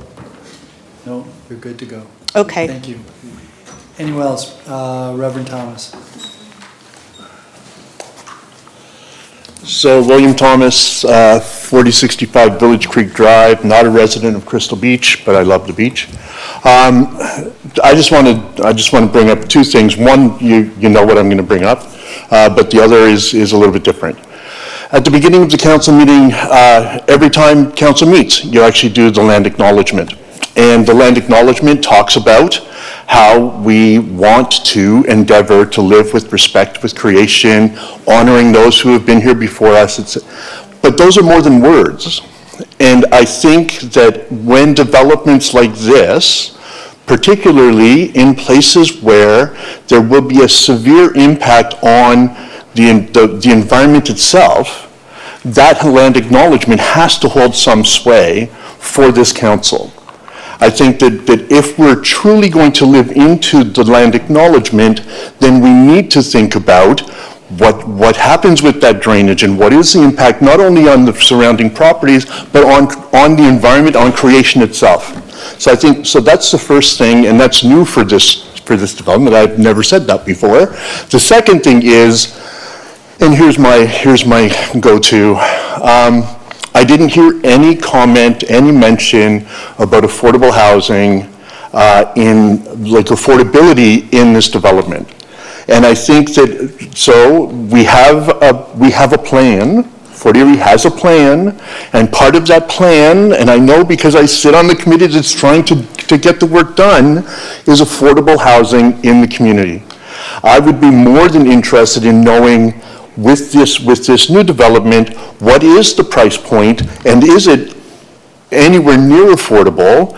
And if not, then again, I implore the council to find a way, and Councillor Lewis, I recognize that the province is putting all kinds of really ridiculous things in place, and I will add my voice to that. But I think that that we need to figure out a way to implore developers to ensure that is built into whatever it is that they're doing, because otherwise, not only we're creating ghettos of wealth. So with that, that's all I need to say, because I think the rest of the presentations were great. Any members of council have any questions? So, Reverend Thomas, I know, as you've mentioned, you sit on the Affordable Housing Committee. You're familiar with the Ontario Land Tribunal. I am. You understand, I believe, that decisions that we make are subject to appeal, not by the residents, but by the property owner. I do. Okay, so we have to take into account provincial policy, as you're aware. And, Your Worship, I totally understand that. But at the same time, I think that the town, in their decision-making process, has to have these things in mind, making the decision, even though we know that the province may come back and say, we don't care what you think, we're going to allow this to go forward anyway. But the town at least has to take a stand and say, no, we don't support it. We don't support the ripping apart of the environment. We don't support the abomination of creation. We don't support the elevating property values all the time to the detriment of not only creation, but those who are most vulnerable in our communities, and young people who do want to find a place to start, so I do understand all of the implications of the province. I thought your connection of the land acknowledgement to the topic was quite ingenious, so thank you. No, it was good. Thanks very much. Is anyone else? Yes, ma'am. Thank you, Your Worship. Thank you, councillors. Councillor Lewis, on behalf of our group and my family, I'm very sorry for your loss. Can anyone see me? This, yeah. Press it down? There is a... This thing? Must be a Oh, button. great, thank you. There you Thank go. you, thank you. All right. I felt like our new Prime Minister Carney behind when they, first started showing them like this. So anyways, thank you very much. My name is Cheryl Mann, S-H-E-R-Y-L, last name Mann, M-A-N-N. I moved to I purchased a home in Crystal Beach 8 years ago. I actually purchased a lovely home, 4009 Rebstock, that 4 people bid on the day it was listed, and I overbid, and as did others, and got it in that one day, and the rest is history. Still living there? Yes, sir. Yes, Mayor, I am. I lived in the beaches 30 years, beautiful beach community in Toronto, and I bought this home as my gift to myself for when I retire from my 40-year career in healthcare. So I worked through COVID and retired early, and I've been living there for quite a while. In fact, when I first purchased it, I remember my daughter posted something on Instagram saying, my mommy has moved to Crystal Beach with the dogs. She's kidnapped them and she won't come home. And I fell in love with this community and really felt it would be something like the beaches someday. And it's made many gains with that, with what Phil Smith has done on Derby Road, and Erie Road is looking better all the time. So, and I also followed the CBSP and your creation of this. Thank you. It gives people confidence in what is going to transpire. But then comes this development. And just to be clear, and I'm going to try not to talk about anything everyone else has spoken about so well, but I just wanted to make clear for the councillors who don't live there, the north side of Rebstock, from end to end, has several pockets of big properties that are zoned for, let me get it right, RM1, multiple dwellings, right? So it goes all the way along, and you just approved the 90 stat townhomes, down at Ridge Road. Okay, that's fine. The planing mill, the school across the street, little pockets right of my immediate area from Derby to Elmwood, where there's 14 homes in total. Wow. I was going to put up the secondary map, but, for time, I won't bother. You're quite familiar with it, I'm sure. Thank you for creating it again. But right across the street will be a massive development. The planing mill will be a massive development. Everything is on the north side. The south side, I thought quite correctly, you left it single-family homes to balance the massive impact of what will happen on the north side. I calculated with all the potential developments, and I'm not a planner, but I'm guessing something like 690 homes may be built on Rebstock Road in the next many years, based on what you've already zoned for multiple dwellings on the north side. So to have the south side remain as single-family homes would be, I respect and acknowledge your vision on that, and I hope you will continue that. I have no problem with the developer continuing to do single-family homes there. Ms. Hamilton, who spoke so well, she, can I tell them what you did? Sorry? Well, about severing, okay, I'm just going to say it, whatever. I'll buy a drink later, but she severed her property in 3 to have 3 properties, right? This developer is welcome, I feel, to do the same thing and maintain that 3-family homes or whatever it is with his development. I'm very concerned about the precedent this will set, where you've just had the OLT approve the secondary plan just, September 1st, 2023, I think. And, why on earth would we just right off the bat, really, other than that development on Erie Road, which thank God you declined that one. Why would we revisit this and then tear this whole incredible document apart that you spent 10 years and probably a phenomenal amount of money? That's just my question. let me see, I have a little point here. What else do I have? I guess that's really the main gist of my, what I really wanted to say. But one more thing, as I gained confidence that with the secondary plan, this is what you were going to do, and just prior to the OLT accepting it, I started really renovating my property and started getting permits. Yes, with permits. And I've spent well over $100,000 on it. It was a beautiful property to begin with. That's why so many people wanted it immediately that it was listed. And I've really tried to honor, potentially, I hate to say this, I'm sorry, but unlike the developer, to honor, what Crystal Beach looks like. And I really hope that council will really think hard about this. We all know you wouldn't want it on your street, right? I think Rebstock has done the heavy lifting for the whole 1,100 homes that you want in Crystal Beach, with potentially 690 just on the one street. So please, for the love of God, please keep the south side zone the way you envision, please. Thank you. Thank you, Ms. Mann. Any members of council have any questions? Thank you very much. Thank you. Anyone else who wishes to address council? Please come forward.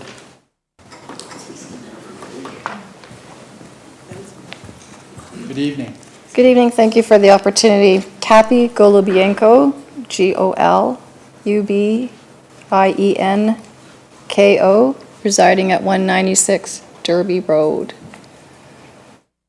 My purpose here at the microphone is simply to echo the concerns that have been expressed by the group. I've been meeting with them on a regular basis, hearing all their concerns, and we're assembling all our thoughts to make sure that you have a full understanding of what our concerns are, and that you're not hearing that we're opposed to development. We're just opposed to the proposal that's on the floor today. That's what we're objecting to.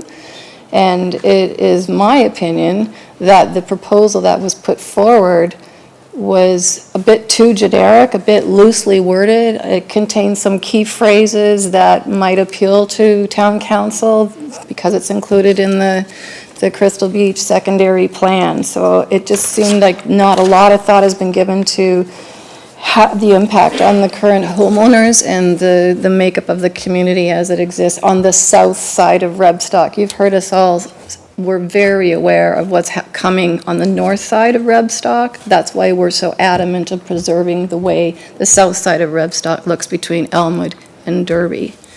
I also want to draw your attention to a letter that came in from Faith Blaquier last night to council, and I found that her information was very detailed, very informative, and she cites a lot of our concerns in a more professional manner. We hear our homeowners, we're residents, we're good colleagues in the neighborhood, so I just wanted to make sure that you know that she echoes a lot of our concerns as well.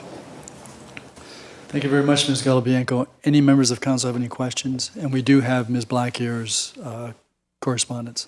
Thank you for that. So no questions, so you're free. Free to go. Anyone else who wishes to address council?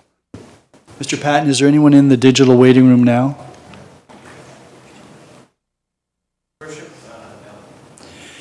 Madam Clerk, we've received some communications after the report was completed, and some of the individuals have addressed council, but a number of them haven't.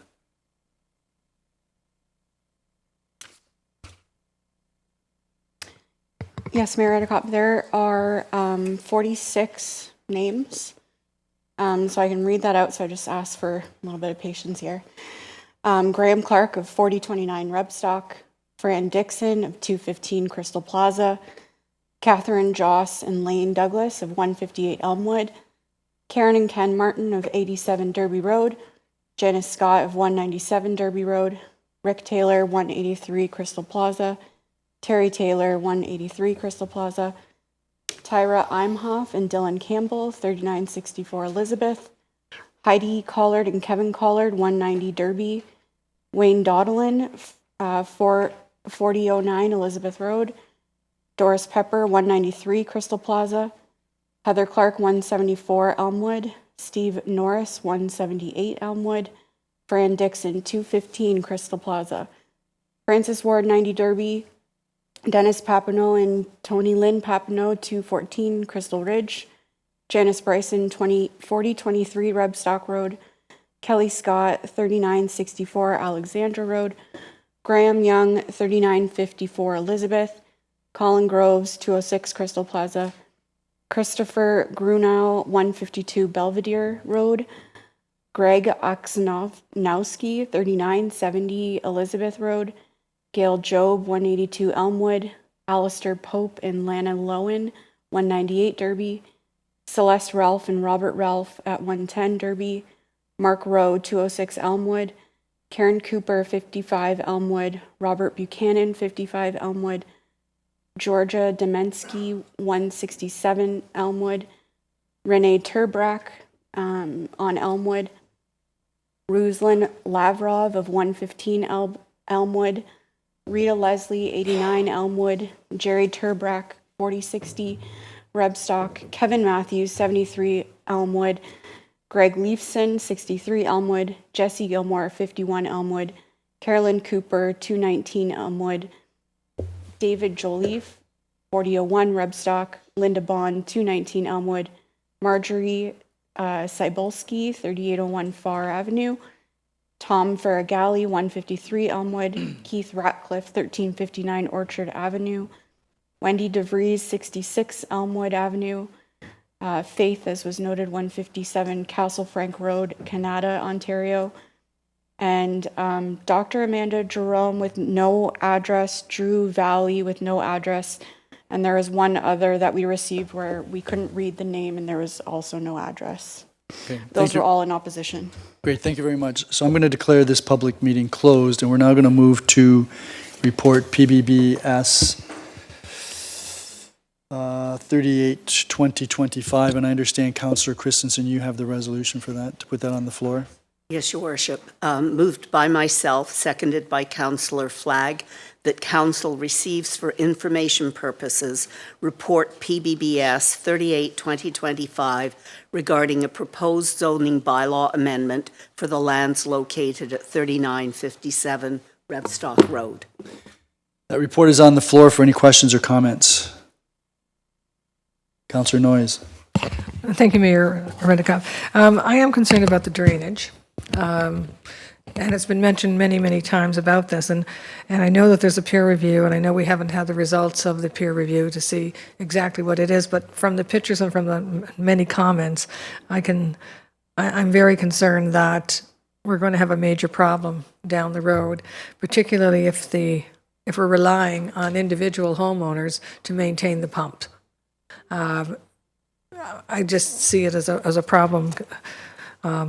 That's going to happen. And I'm wondering if one of the things, again, I know this is just a report we're accepting for information purposes, is there any way that the town, I think a gentleman had mentioned it, that for this kind of, this amount of drainage and the problem that already exists and the problem that's going to increase, you almost look like you need something perhaps under town control that's going to make sure that the pumps are maintained. We're not talking about a sump pump that's going to be going for 24 hours a day, 7 days a week. So just a thought on that. The other thing is, I think making these significant changes to the zoning changes from the secondary plan, not adhering to it. I know there's various reasons and changes in legislation, which happens. The problem is it's going to result in less faith in the process itself. And therefore, there's going to be little buy-in as we move forward. And there's going to be an increased reluctance for the community to participate because we make changes, say, okay, this is going to happen over here, but over here this is going to happen. We take a long time discussing it. We discuss the pros and the cons. We create an area that for build up, and we create an area that's for single attached dwellings. And then somebody comes along and says, well, I want a zoning change, or I want to put 8 houses instead of 3.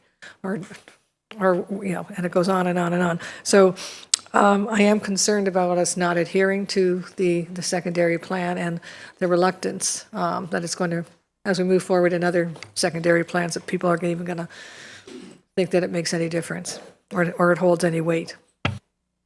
That's an excellent point, Councillor Noyes. Anyone else? Councillor Christensen. I want to echo Councillor Noyes' concern.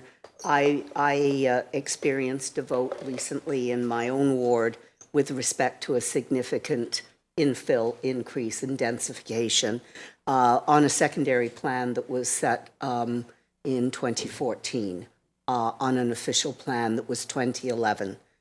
And I'm not quite sure where I will go with respect to this proposal, but I have significant concerns that we approved a secondary plan, I believe it was September 5th, 2023, and we had 2 appeals, one of which we did come to an agreement that on Rebstock itself, that in my opinion, and I don't know,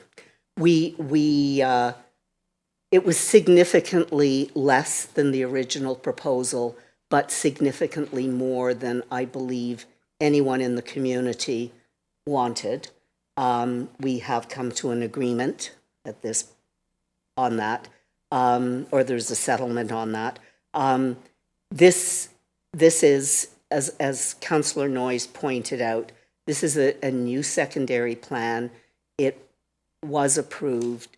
There was no approach with respect to this property, and I just have concerns about the ongoing. I have further concerns that our major policy document, our official plan, is going forward over the next few months for discussion and approval. And I question this. I understand, I guess I'm speaking in frustration, that municipalities still have the so-called authority and power to do official plans and to engage in secondary planning and neighborhood planning. And we have a constitutional structure that permits provincial governments to completely override us. I'm making a bit of a speech, but I really think it has to be said to express to the public our frustration. I don't think I'm alone in this horseshoe for expressing that frustration, that is done regardless of what we listen to. So at any rate, I want to express my concern with respect to that proposal from that particular perspective. Thank you.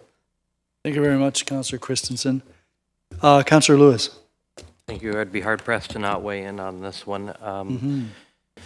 I'm not going to speak to the 2 points from my 2 colleagues because I agree with them and the many comments that were made by the residents here today. But the fact of the matter is, in 2025, facts still matter, that the developer either purchased a property and did not get involved in the neighborhood plan, or had an opportunity to appeal where we were going and chose not to, or the developer purchased a piece of property after the secondary neighborhood plan was in place and either knew and chose not to follow it, or I guess ignorance isn't an excuse. You have to do your due diligence when you're buying property, and that goes for landowners that have bought into a community knowing that across the street there's going to be some intensification.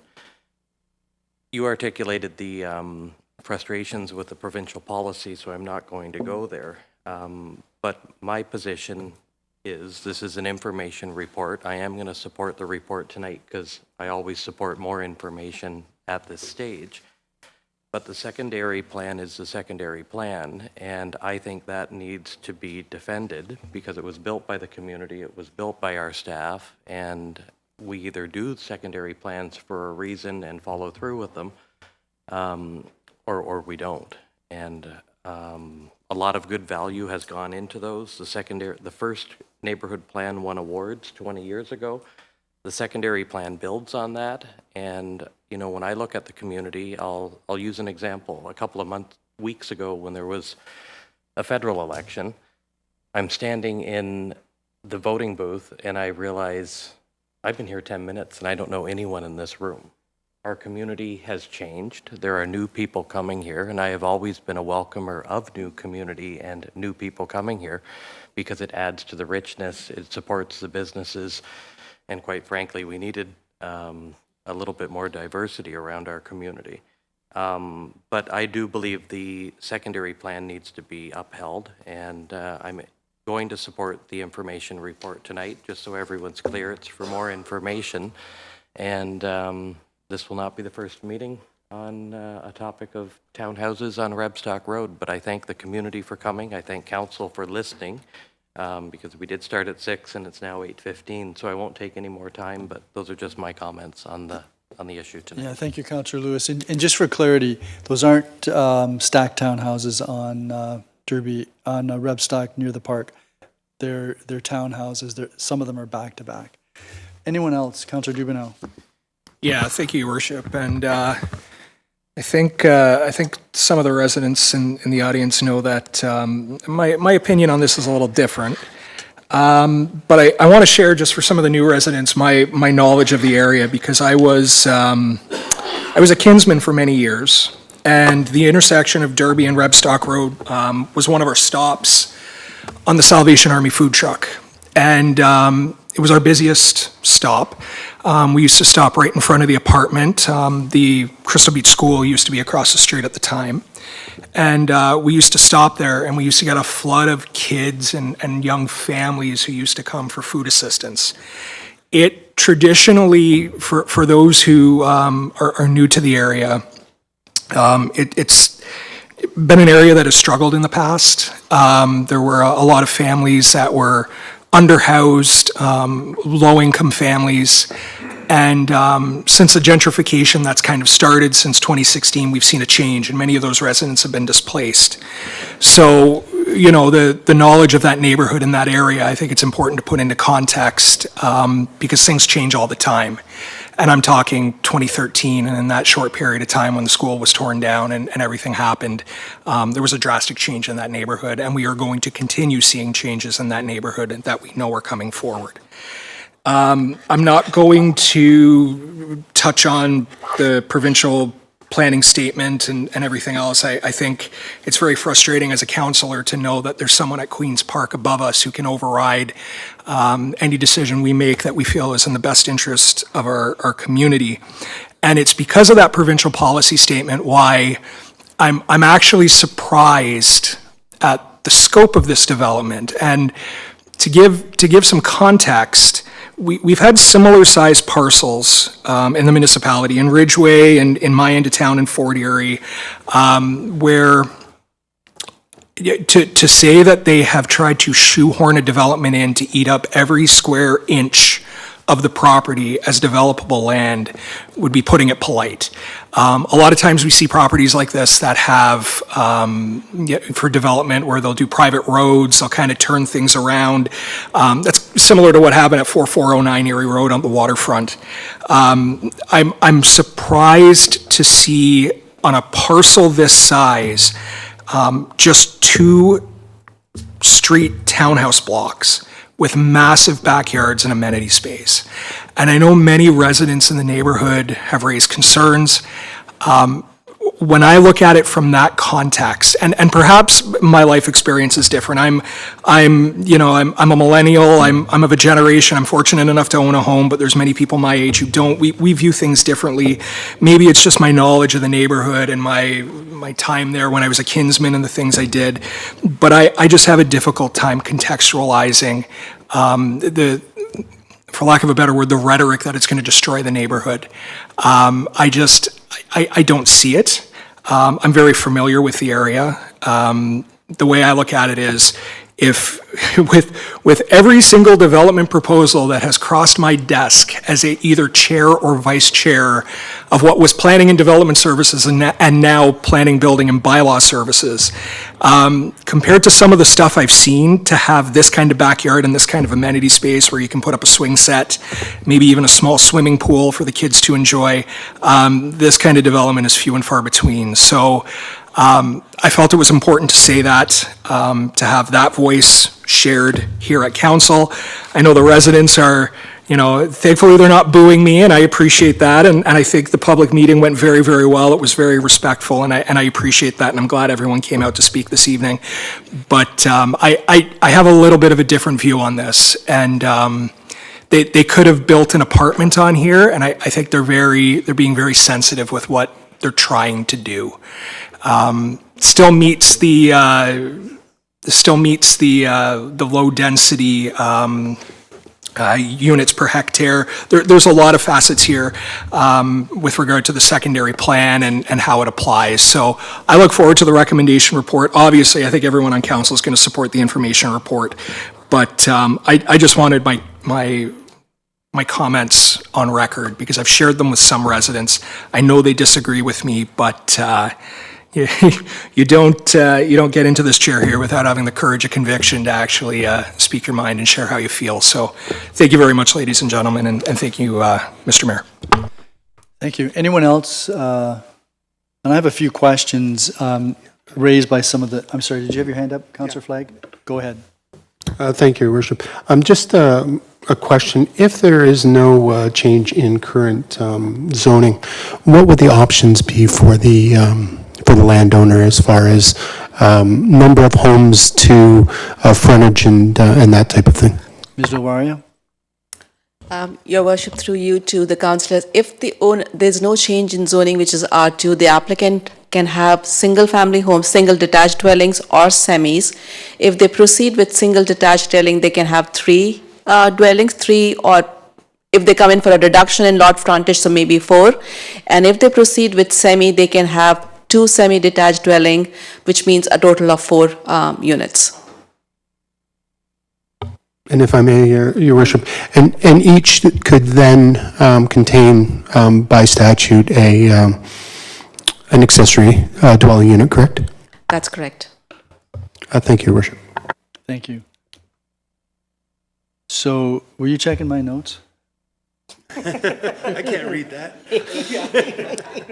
So, just to follow up on that, if the Rebstock home was still on this property, there's the potential for an additional dwelling unit inside the building and an additional unit outside, so another building. Is that correct? If the old dwelling was still there, they could have 2 additional ADUs, and yes, so they could have 3 units in there. Okay. So,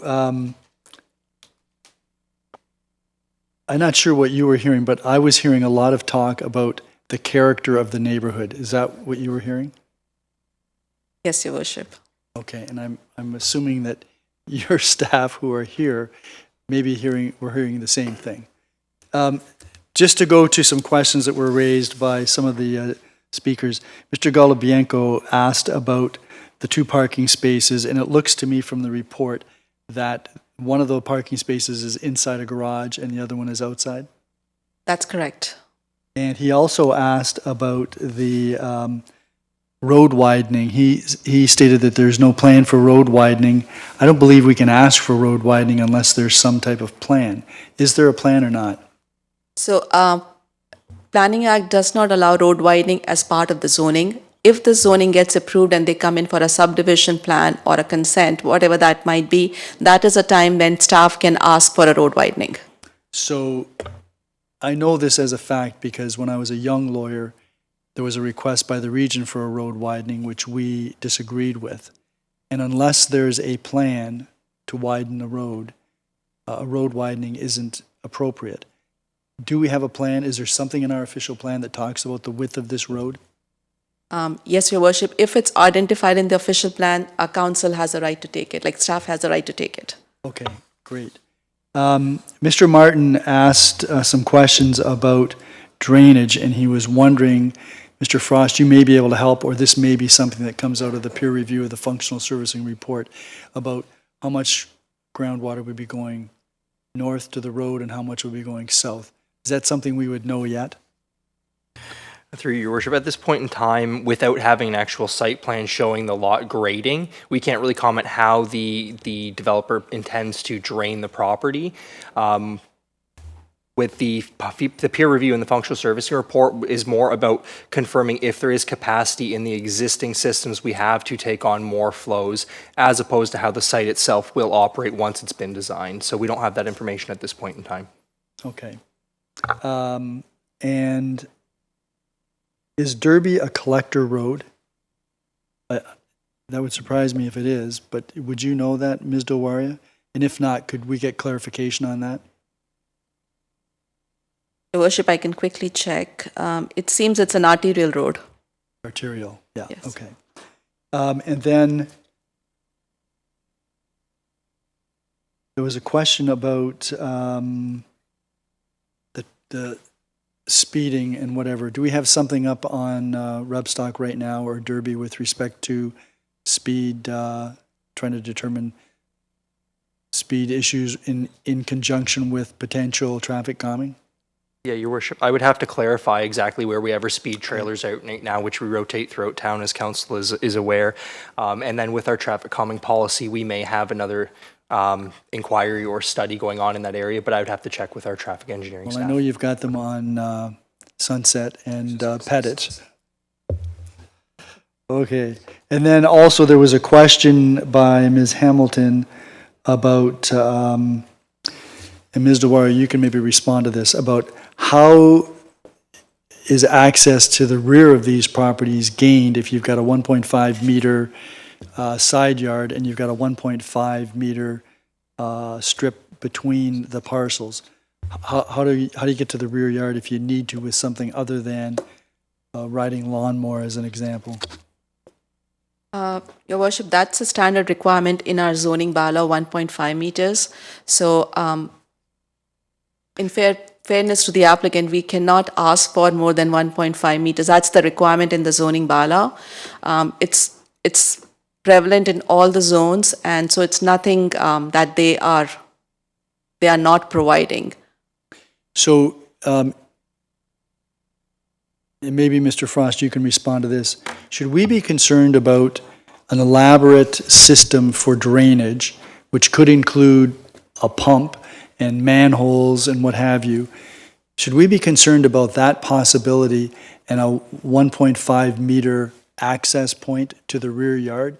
Because I have to believe that any type of equipment that would be necessary to repair or maintain that could very well be much larger than 1.5 meters. I'll try to keep opinion out of this and stick more about operation. If we were to put essentially a holding tank or underground storage tank in the rear yards of these properties, it would have to be designed large enough for a 5-year storm to take all of the runoff. With that, you would then likely need what's called a SCADA system, which is an electrical system that would control when you discharge the volume of water from that storage tank up to its final outlet from that property. With that comes a lot of challenges, and I know we heard tonight that it would be at the responsibility of the property owners to operate and maintain that system. But at the end of the day, if that system fails, if they are not performing their due diligence and their maintenance, our environmental compliance approvals that we have would mandate that the town takes over the ownership and operation of that system at the expense of the property owners. And when we were to do that, we would require access into the rear of those properties. We heard tonight that there is a slope. We would potentially need to get heavy equipment into that back property if we have to do an excavation, expose the tank, go into the tank, do cleaning. So there are significant concerns about the operation and maintenance of a system like that if it were designed when we see the site plan to go that route. So there would be significant challenges to that, yes. Thank you. And then, so I would, when we get to the recommendation report, I'd like to get a bit more comment with respect to that possibility, and you may have the peer review completed by then, hopefully. And the other thing I'd like to know is what the grade elevation is, because, you know, we heard about swimming pools in the backyard. I don't know that these properties would accommodate swimming pools, but I guess anything is possible. And anything is possible. So those are the questions that I had. And I'm sorry, you chirping me over here? Okay, put your, yeah. If there are no other questions, then I'm going to call the vote. This is this is an information report. So just for the people here, we have a report, we've been given information, we've now had an opportunity to hear you folks, we've had an opportunity to hear from the agent for the owner. We've asked some questions, and we will, in due course, get responses to the various questions that haven't been answered, and we'll get a recommendation report, and at that point, then your ears really need to perk up, because that's when we make a decision one way or the other. Okay, all those in favor of the information report recommendations? None opposed, that is carried. So at this point, we're going to take a brief 5-minute recess, and we'll be back to deal with the consent agenda.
Okay, so we're back in session now, and we have a consent agenda. And Councillor McDermott, I believe you have the resolution for that? Yes, thank you, Your Worship. Moved by myself, seconded by Councillor Flagg, that Council approves the consent agenda as recommended. Are there any questions or comments with respect to any of the items in the consent agenda? Councillor Noyes and then Councillor Dubanow. Thank you, Mayor Redekop. I'd be amiss if I did not comment on the Niagara Regional Annual Report, Q1 stats. Their mission statement is that they provide safe and reliable, I think the two parts of it. And there was a lot of things that I know Councillor McDermott heard about them, I heard about them, I think you heard, a lot of us heard about them, where, individuals were not safe and the service was not reliable. Not by a long shot. And I know we had a meeting here, and I know I expressed my opinion. I think Councillor Christensen expressed hers, and I know that we've had discussions with them. And I know you, Mayor Redekop, have also had some detailed discussions along with Councillor Insinia, and there are improvements coming. Our improvements are happening.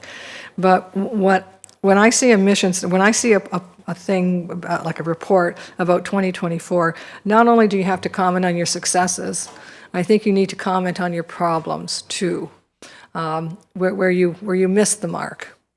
And I don't see anything in this report that talks about them missing the mark. They say like 100% for conventional, 83% for this. So although I can appreciate there were learning curves, and I can appreciate that things are definitely going in another direction, I have to mention that a lot of the people in 2024 did not find this program safe or reliable. Thank you. So the good news, Councillor Noyes, is that representatives from Niagara Transit will be coming to our council meeting on June the 23rd. You'll have an opportunity to ask them direct questions. Councillor Dubanow. Yeah, thank you very much, Your Worship, and I'm actually very glad to hear that, because my comment was also with respect to the Niagara Transit annual report and Q1 statistics. I know one thing, Your Worship, that you and I have had discussion about, and that you've also mentioned here at Council as well, is about the need to get a fixed route or routes back into Fort Erie, particularly the east end of town, and with an eye to the future. And I think this report actually, if the Transit Commission actually looks at it and acts upon it, when you look at the number of on-demand riders that we have here in Fort Erie relative to all the other municipalities combined in the region, I think that's a business case right there. So, Your Worship, I know you're doing great work up there. You're vice chair. No, trust me, it's a labor of love by any other means to do anything at the region with what you face up there. So the fact that you're continuing to advocate for this need to bring a fixed route back, that's very important. I know that there's been discussions in my end of town about the need to bring it back and concerns about on-demand and capacity-related issues. I just hope the next time you have a meeting, I don't know the dynamic. I know some of the members up there, but I just hope this is something that you can wave in the faces of the powers to be and say, you know what, this is a business case we have to say we need a fixed route back. It's clear as day as far as I'm concerned in that report. So that's what I wanted to mention. And again, thank you, Your Worship. Yeah, the challenge with respect to the conventional route isn't that the numbers don't suggest that it's appropriate. It's a matter of getting the bus and rearranging the routes and what have you. We're told that's going to happen. It won't be until next year though. But they're talking about some additional costs, but the reality is that service hours that would be devoted to on-demand can be shifted to conventional. And there's some other suggestions that I've made as well with respect to how we can improve that service. But yeah, we're going to year 3, so there needs to be a bit better performance. Anyone else on any of the items in the consent agenda? If not, I'll call the question. Oh, sorry, Councillor Noyes. I knew that Councillor Dubanow was also going to talk about the Niagara Regional Transit, but I also wanted to make a comment or a question on, in regards to the Museum and Cultural Heritage Advisory Committee. And I think I mentioned this 2 weeks ago when I saw that Edgemere Road, we're taking it off the heritage designation, and I wondered why. And there wasn't a lot of information, but the information basically is that the individual on Edgemere Road hired their own evaluator for heritage and came up with a different conclusion. And this is, if I'm not mistaken, this is the third challenge to an ARA assessment. We're looking at one later on today in closed session. I know Edgemere was one, and I think there was another one, that when the owners of the property who are against the heritage designation hire their own person that they find, granted they have an agenda, I understand that, but I think perhaps so does the ARA have an agenda. So I'm a bit Well, Councillor Noyes, that, you make that statement, no one here is here from ARA to comment on that. It's completely inappropriate. Okay, whatever, I'm just saying is that it's... I know what you're saying. It's Perhaps inappropriate. we need to look at the performance, let's just put it that way, as we move forward, is because we're paying, what, $7,000 to $8,000 per assessment? And if we're finding that in certain cases, the assessment is lacking or can be challenged successfully, then we need to look at whether we're getting our money's worth. Anyone else on the consent agenda? If not, all those in favor? Unopposed? That is carried. That then takes us to items of, there are no reports, so items of new business. And Councillor Lewis, you have a resolution regarding the Black Creek water windows. I have, if you have it, that's great. I have it. But there's two. There's the... I have 13.1. One is the initial 13.1, although that was previously moved by Councillor Noyes, seconded by Councillor Dubanow, so we don't need a mover. Yeah. Okay, so that's on the floor. Should we deal with it with, well, okay, that's on the floor. So that was deferred until now. Seems a little strange we're dealing with it before we get to the update. But Councillor Noyes, did you want to comment on? Yes, and I can appreciate that there were concerns that I raised and that the memorandum had to go back to staff and be revisited with some of the concerns. Right. So, Madam Clerk, I presume that we vote on 13.1? Okay. All those in favor? Opposed? Okay, that is carried. So now we'll go to you, Councillor Noyes, and this is with respect to the follow-up. Okay. Moved by myself and seconded by Councillor Dubanow, the council receives a memorandum, Black Creek Water Windows follow-up for information purposes. Councillor Noyes, did you have comments with respect to that? I'm going to actually be making a notice of motion. So rather than discussing it now, I'm going to be making a notice of motion. Okay. But I do want to express my, my gratitude that they are looking at it and they are, it's unveiled a bigger issue that that goes beyond the Black Creek windows, and that there's going to be a unified approach, et cetera, et cetera. There's going to be some improvements as we go forward. Okay. Then I'm going to call the question. All those in favor? Unopposed? That is carried. Councillor Flagg, you have the resolution with respect to Kathleen Moses, better known as Kitten. Yes, I do, Your Worship. Moved by myself and seconded by Councillor McDermott. The council accepts the resignation of Kathleen Moses from the Community Health Services Committee, and further that council directs staff to proceed with filling the vacancy in accordance with the procedural bylaw. Any questions or comments? All those in favor? None opposed? That is carried. Councillor Dubanow, you have a resolution for us to go into closed session. I do, Your Worship. Moved by myself and seconded by Councillor Flagg. The council does now go into closed session at 8:48 p.m. to consider the following. Item 14.1, closed session minutes, April 28th, 2025 and May 12th, 2025. Item 14.2, Crystal Beach Business Improvement Area Board of Management appointment pursuant to Section 239(2)B of the Municipal Act 2001. Personal matters about an identifiable individual, including municipal or local board employees. Item 14.3, Fort Erie Public Library Board appointment pursuant to Section 239(2)B of the Municipal Act 2001. Personal matters about an identifiable individual, including municipal or local board employees. Item 14.4, Community Health Care Services Committee appointment pursuant to Section 239(2)B of the Municipal Act 2001.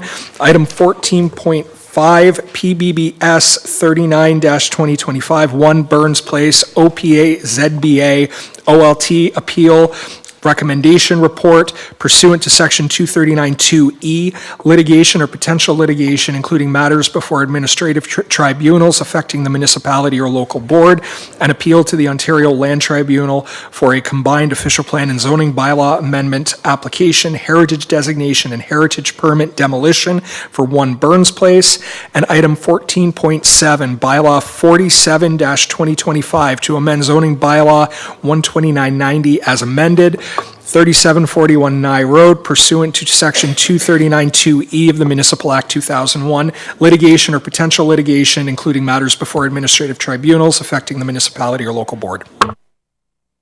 Any questions or comments? All those in favor? None opposed, that is carried.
We're back in the council chambers, and Councillor Lewis, you have the resolution for us to rise and reconvene from closed session. Thank you, Your Worship. Moved by myself and seconded by Councillor Christensen that council does now rise and reconvene from closed session at 9:35 p.m. with report.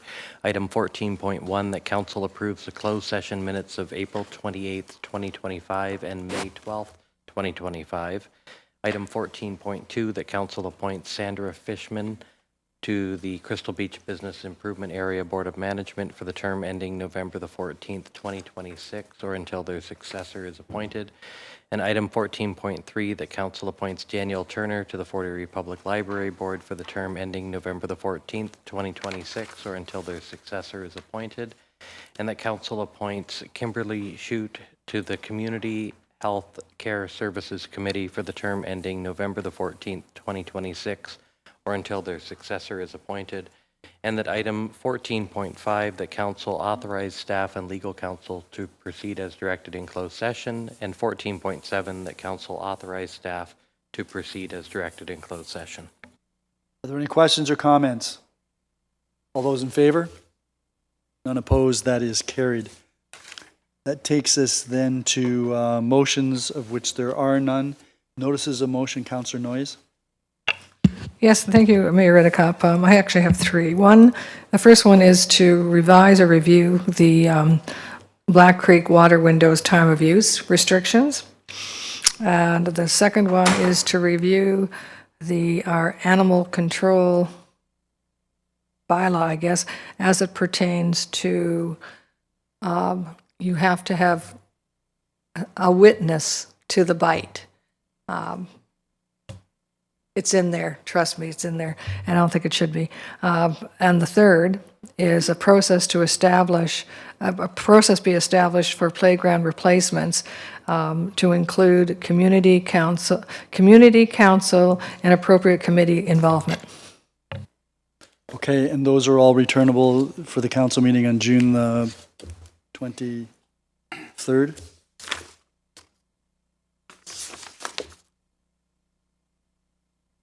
Council for June 23rd? Could it be the council meeting? I'm gone for the week before. Okay, so July the what? July 21st? Okay, that'd be fine, thank you. Yeah, all three. And there may be some developments with respect to your third item that may make that redundant by then. You said July 21st. Any other notices of motion? And that takes us to consideration of bylaws, and bylaws 46, 47, and 49 are going to be dealt with separately. 46, because Councillor Dubanow has a pecuniary interest. 47, no, not 47, we can leave that in, so that stays in. 49 at the request of Councillor Flagg. 48. Sorry, 40. Pardon? 48. I'm sorry, 48. Okay, so 46 and 48. Everything else stays in, and Councillor Flagg, you have first and second reading of the package. Do you want to do 46? No, we're going to, yeah, okay, let's do 46 first. Moved by myself and seconded by Councillor McDermott, that bylaw 46, 2025, to amend the zoning bylaw 129-90 as amended, removal of holding provisions for 409 and 423 Walden Boulevard are given first and second reading. All those in favor? Opposed, that is carried. Councillor, I'm guessing Councillor Noyes, you have the resolution for third and final reading? No, Councillor Christensen, third and final reading for bylaw number 46. Moved by myself, seconded by Councillor Flagg, that bylaw 46-2025 is given third and final reading to be signed by the mayor and clerk under the corporate seal. Any questions or comments? All those in favor? None opposed, that is carried. Okay, so Councillor Flagg, maybe you could do everything except 48. 48. Moved by myself and seconded by Councillor McDermott, that bylaw package containing 47, 2025 to amend zoning bylaw 129-90 as amended, 3741 Nye Road. 49, 2025 to amend the user fees and charges bylaw 132-2024 animal care and control fees. 50, 2025 to amend bylaw 39, 2025 municipal parking lot use and maintenance policy short-term rental parking. 51, 2025 to amend the user fees and charges bylaw 132, 2024 short-term rental parking in municipal lots. 52, 2025 to amend zoning bylaw 129-90 as amended, 1931 Norris Avenue.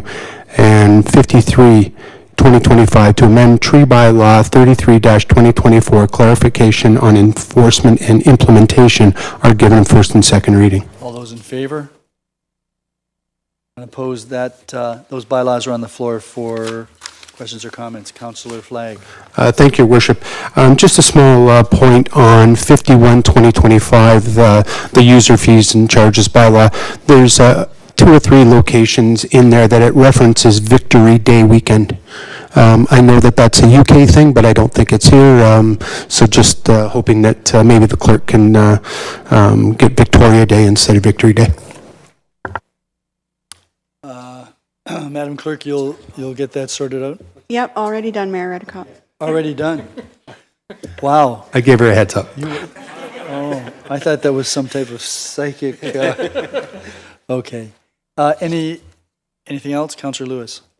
Thank you, Your Worship. Just with 53, 2025, the tree bylaw clarification and enforcement implementation. At the last meeting when this came up, we reduced the amount to 200,000 as the maximum cash in lieu, and I've been giving this some thought. And while I know the intent of the bylaw was to deal with clear cutting, and I think we've largely addressed that, and maybe need, I'll just leave the comments on that.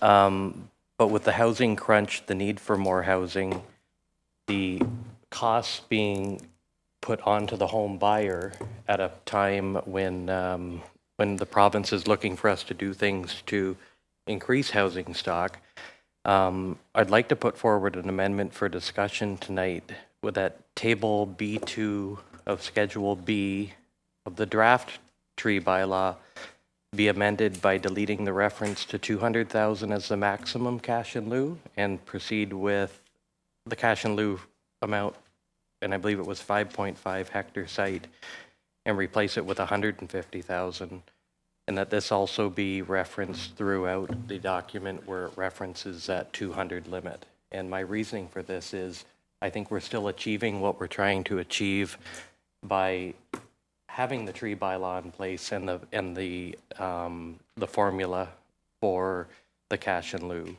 But in the end, it's the home buyer making the purchase. It's not going to be the developer that walks away with the, well, they're going to be the ones walking away with the savings because they're going to put it on the home buyer. So my amendment would be to reduce the 200,000 to 150. Okay, is there a seconder for that? I don't know. Councillor Christensen? Councillor Christensen, yeah. Okay, so that is with respect to Schedule B.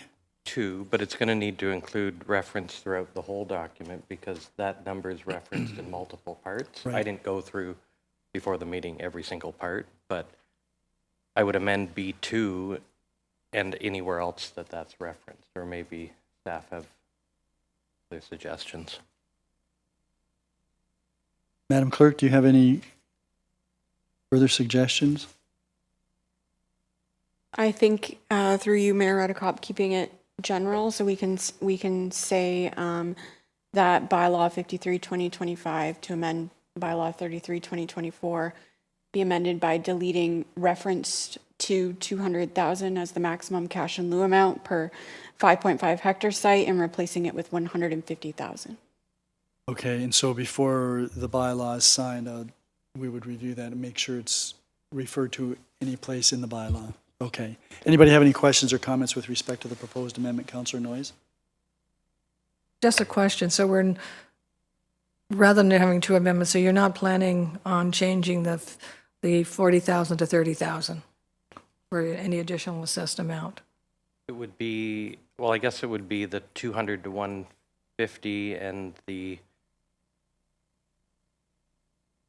40 to 30 actually might be helpful. Yeah, on this that's one, too. what I thought. Okay, so then, So yeah, so it would be the 200,000 as reference to 150, and where we've mentioned the 40, the amendment would be to reduce that to 30. Councillor Christensen, that's a friendly amendment if you're in agreement. Yes, Your Okay. Worship. Any questions or comments with respect to the amendment? All those in favor? None opposed, that is carried. Anything further, Councillor Lewis? Nothing further. Thank you, Your Worship. Okay, so Councillor Christensen, you have third and final reading for all of the bylaws with the exception of the Your Worship. 48. Your Worship, Councillor Sorry, Noyes. Councillor Noyes. I spent the last 24 hours working on the tree bylaw, and Well, there's then you several. just have to put your hand up. It was even waving. But anyway, okay, so first of all, I have had a chance to talk to a few people, our legal representative, Philip, being one of them. But I first want to start off is that it's a lot of my comments are going to go towards the stump, and that's in here because we do not have a definition of stump yet in the bylaw. So I know there's a stump bylaw coming forth that I have. So a lot of the things where it refers to trees has to now change to trees and stumps, including the exemption letter. There is no permit for a stump removal, and we don't have any permit. So you can't get if there's not a permit, how are they going to get a permit? And on top of that, if we do create a permit, what is the charge for the permit? It doesn't talk about that. And I'm not trying to be funny here, but okay, so if the person, we're not talking about the legal people that do it the right way. We're talking about somebody who chops down a tree. And we're looking at, they chopped down a tree without permission, we're going to fine them $1,500, right? If they chop down the tree and we charge them $1,500 and they take out the stump at the same time, so the tree and the stump are gone, is it $1,500 or is it $1,500 plus $4,500? Because if they get a tree to remove a tree, it includes the stump. So that's my one question. It's not clear in here at all. And I know when I've talked to staff, they were somewhat, we're not quite sure which way it goes. So I'm talking about, are we looking at $6,000 if they remove the tree and the stump? But if they cut down the tree and they leave the stump, then it's only $1,500. So that needs clarification. The other thing, too... Before you go, you said you've spoken to Mr. Riley, and do you have any comments with respect to this? Through the mayor to the councillor, with respect to when a tree is cut down without a permit, there is a charge for that. In addition, if the stump is removed, there would be another charge for removing the stump. So two charges. With respect to what that total monetary amount is, I'm not exactly sure, but I can confirm that there would be two separate charges if a tree was cut down without a permit and a stump was removed without a permit. Okay, and hearing that, okay, so now I've removed my tree illegally. I've left the stump I'm sorry, you've removed your tree legally or illegally? illegally. Okay. Okay, and the stump is still there. Okay, so time passes, and I apply for a stump permit, which we don't have, by the way, but I apply for the stump permit. What happens then? You don't apply for a stump permit, you apply for a permit to remove a tree, and that includes removal of the stump. Okay, yeah, but okay, so the stump is still there. I was bad, I took down the tree, I've paid my $1,500. You can't charge me for a stump because the stump's still there. I haven't removed the stump, it's still there. So I haven't removed the stump, but time passes, then I apply to the town for a stump removal permit. Is there a stump removal permit, Mr. Riley? Through the mayor to the councillor, with respect to that question, it would be governed under the same tree, and perhaps the director of planning can correct me if I'm wrong, but it would be under the same tree removal permit to get rid of the stump. Correct. So I can apply for if I leave the stump, I can apply for a stump permit to remove the stump, or we're calling it a tree stump, whatever. Apply for a tree permit, and that includes the stump. Yeah, but we haven't changed that yet, because right now it just says tree, but we're changing it to tree and stump, right? Well, the bylaw says, yeah. But we haven't passed that yet, so right now it's not there. Okay, so I'm clear on that. So in other words, people leave their stumps, they can then come and ask permission to remove their stump. Okay, so the next question I have is that if you go to page, okay, now we have to go to the original bylaw, and you go to page 9 of 20, 8.2, it says, for purposes of section 4, 1 in brackets K, and in brackets 0, it talks about the owner of a residential lot. I can read the whole thing, but basically the whole purpose of this is that if you go back to section 4, if you go back to section that is referring to, actually it's section 5, which talks about section, no, it is section 4, 4.4K, and in brackets is 410, they're both exemptions. So this bylaw doesn't apply. So that needs to be taken out for the purposes, and basically just remove, just strike it out, because section 4 lists exemptions. So they're exempt, so it doesn't matter, the bylaw doesn't apply. Mr. Riley, any comment? Yes, thank you. Through the mayor to the councillor. So Councillor Noyes is quite correct. Page 9 of 20 of the original bylaw, 3324, which wasn't a part of the amendment review, but it was caught at the 11th hour, so we can address it right now. It's a perfect time. What Councillor Noyes is referring to, section 8.2 in the current bylaw states section 4.1K and 4.10 are, it says, for the purposes of section 4.1K and 4.10, but section 4 is the exemption list, and section 4 clearly states that this bylaw does not apply to section 4. So going back to 8.2, that should be crossed out, and it should just say, for the purposes of sections 6.1A and 8.1. And then further, in section 5.1, it says, subject to section 4.0 and section 8.0, no person shall injure or destroy a tree or cause or permit the injury or destruction of a tree without a permit or exception letter. So again, same thought process. It should not say subject to section 4. It should say subject to section 8.0 and notwithstanding section 4.0, no person shall injure or destroy a tree or cause or permit the injury or destruction of a tree without a permit or exception letter. Respectfully. Do you have all of that, clerk? You have this. We connected on this earlier, so I do have the wording. Okay, so, all right. So have you, by any chance, put that up on your monitor so that we can see what you've just done?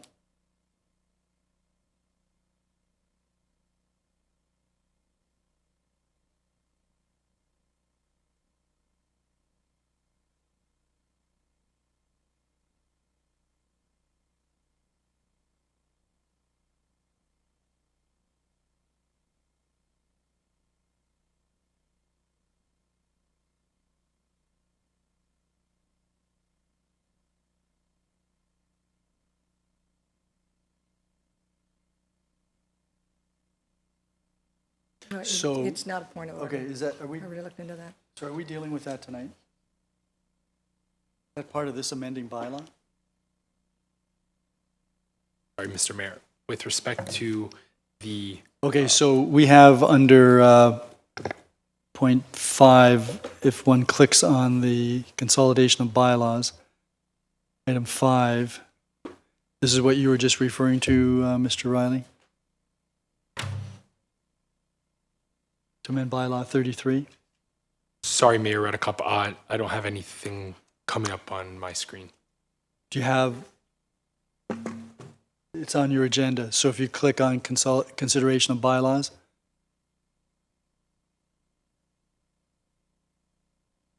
item number 5 makes reference to what you were just talking about. Do you see that now? Does the rest of council see where we are? Yeah, so Mayor Redekop, where it says 5.1 should say subject to section 8.0. Right now, the way that I read it says subsection. Subject to section 8.0 and notwithstanding section 4.0. So instead of, yeah, okay. So instead of yeah, okay, so it's just been changed. Okay, does everybody have that? Okay, so that's an amendment. Councillor Noyes, are you moving that amendment? Yes. Councillor Dubanow, are you seconding that? Oh, yeah, okay. You don't have to. All right. Any questions on that? All right, so let's vote on that amendment. All those in favor? That's carried. Councillor Noyes, you still have the floor. Yes, now I'm going to go to the invasive, actually, I'll make an amendment to the invasive tree section. Yep. Okay. So basically, I kind of understand where staff is coming from. And I also had some legal, Mr. Riley and I had a long discussion on this also, is that if there's an invasive tree, and the staff, and okay, I'm wanting to take it out. Let's say it's a willow or a poplar or Norway maple. Those are the three I'm very familiar with. And they're going to hurt my septic tank. There's nothing in this bylaw that talks about that. It talks about, destruction of a building or something like that. It doesn't talk about my septic bed. And it doesn't talk about tripping hazards, which the Norway maple is known for. And so what I'm thinking that that these trees, particularly the three that I mentioned, they're fine if they're within a wood lot. They are not fine if they're in your backyard or your front yard or near your house. So basically, I would say the invasive trees only require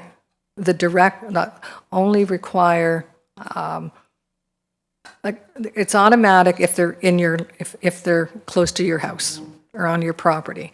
But if they're in the wood lot, then this part that's described in here would apply. So in other words, if you have a willow tree in your backyard or front yard, whatever, I think I made that clear already. I'm repeating myself here. Well, no, you're not making yourself clear at all. So we've got a list of invasive species. What's the point about the invasive species? The point about the invasive species is that before, all invasive species, they've changed this, because when we first had it before us, for the first bylaw, I made a motion, an amendment, which was passed by council, that it included all invasive species, because invasive species, you do not need a permit. You need a letter of exception, but you do not need a permit. They changed it to that you need a permit to remove an invasive tree. And the reason is because, the birds may like it, it provides foliage, et cetera, but there's a reason they're invasive, and they can be very harmful to a person, and the director may or may not agree with me at the time or whatever, but you don't need so my point is that I have no problem with needing the director's approval or whatever if it's within a wood lot. But if it's on your immediate property, like it's a backyard, front yard, then you don't need approval. It falls like it fell before we changed it a second time. Is that clear? Basically saying invasive trees on your residential property can be, you don't need permission from the director. You still need a letter of exception, but you don't need a, basically, if they're invasive, you get it. And I did have a long talk and say, okay, let's say I have a willow tree. Okay, so let's, no, I think we've got enough. Mr. Riley, did you have a discussion with Mr. Riley? Yep. Mr. Riley, any comments on this? Yeah, so the discussion, sorry, through you, Mr. Mayor, to the councillor, the conversation was largely around the liability to the corporation. And that section that's being referred to, a municipality holds the authority to decide whether or not to grant a tree removal permit. In situations where a municipality denies such a permit and a preventable adverse event occurs, such as what Councillor Noyes referred to as, damage to a septic bed because of a root system, or damage to a foundation wall, or, a tripping hazard, whatever the case may be. But in the event that a municipality denies a permit and a preventable adverse event occurs, the municipality may be exposed to liability for its decision to not permit the tree's removal. I'm confident that, if that type of evidence or information is presented in a tree removal application, that it wouldn't be denied. So what's the status of invasive species in terms of removal? Need a letter of exemption? In the proposed, to the mayor, in the proposed amendment, that's correct. Okay. Your issue, Councillor Noyes? My issue is that it should be, just like we had it before they changed it, it should be that you don't need a permit, you can, you need a letter of exception, because you may call it a maple, but it may not be a Norway maple, maybe something else. I have no problem with that. And I have no problem with having these restrictions in woodlots, but I have a problem with it being in your front yard or your backyard. So however you want to put that invasive trees on your residential property fall back to where they did before this change happened again. Mr. Riley, I thought you just said that you could remove them with a letter of exception. That's correct. So. No, yeah, but they can also refuse it. Do you mind if we extend the hour of adjournment? Well, yeah, I see a lot of councillors that are saying no. Nobody's moved it. You going to move it? Councillor Lewis, Councillor Dubanow? Okay, until 10:30. We don't get this done by 10:30, we're out of here. All those in favor? So I guess the point I'm trying to make is basically that, yes, you still have to ask for a letter of exception, but the way the old one read, you'd get it. The way the new one read, the director can refuse it. On your reading of the bylaw, Mr. Riley, can the director refuse the removal of yes. In fact, we did provide a provision where an invasive species could be refused. Do we have adequate criteria for that?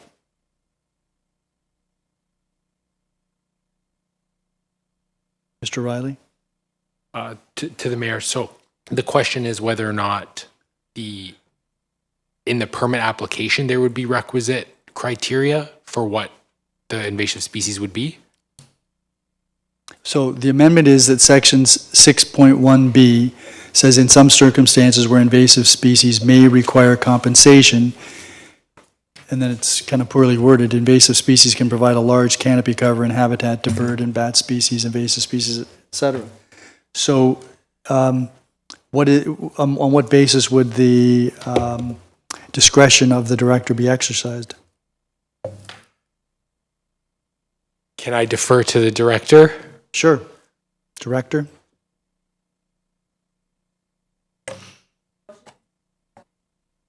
Noise, and we don't have a problem with removing an invasive tree if it's on somebody's property, as long as we are not removing invasive trees if it's in a woodlot. If it's a All right. So then, Councillor Noyes' position that invasive species should be permitted to be removed, period. That means we would delete from the draft bylaw,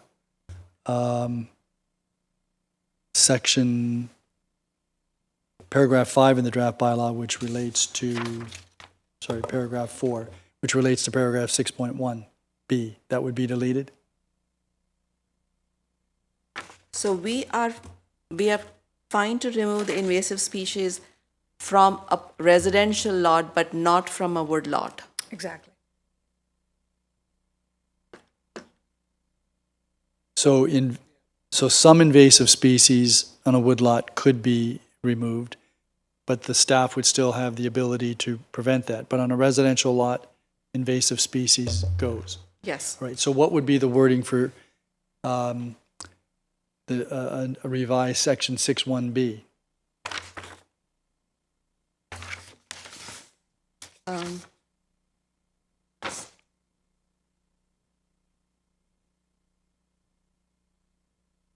That as long as they would provide an exemption letter for invasive species on a residential lot, a permit would be issued.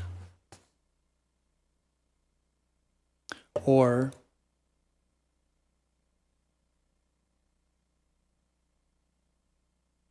wouldn't we simply insert the words, Mr. Riley, you can comment on this, there may be some circumstances where invasive species, trees within a woodlot may require compensation, et cetera? That'd be the easiest way to deal with it? To the mayor, I'm agreeable to that. I think that covers your situation because it makes specific reference. Okay, is everybody clear on that? Okay, so you're moving to amend that? Yeah. To add the words after trees to in a woodlot. Seconder, Councillor Lewis. Any further discussion on that point? All those in favor? That's carried. Back to you, Councillor Noyes. Yes, the other one I have is, it's part of this, but it's not. Right now, the way our bylaw reads is that if there's 2 owners, or 3 owners, or more than 1 owner, each one will be charged. So we had that discussion a year ago. Right, it's not part of this bylaw. Well, it is, because I'm going into that, in this particular bylaw, it refers to owners repeatedly, our owner. And I'm saying is that in this bylaw, only one owner, the charge will only be once. You're not going to, like if there's 5 people who own the property, you're not going to charge them each $6,000 for removal of a stump. So my understanding is that this is an AMPS issue. Mr. Riley, are you familiar with this issue at all? To the mayor, yes, I am familiar with the issue. I am familiar with the practice of charging the individuals that are named on title. I am familiar with the fact that this is a common practice throughout Ontario. And if that is the will of council to not charge the individuals that are named on title, then there should be direction given to maybe the CAO to advise, because I believe this may be something that We have been with respect to... doesn't necessarily need to be in the bylaw. Okay, so Councillor Noyes, I'm going to suggest that on that particular issue, we can revisit that again with the CAO, but we've been through this on the property standards issue. We've been advised that all the property owners have to be charged, otherwise they can't proceed. So we'll check this with the CAO in terms of this particular bylaw. So that's fine.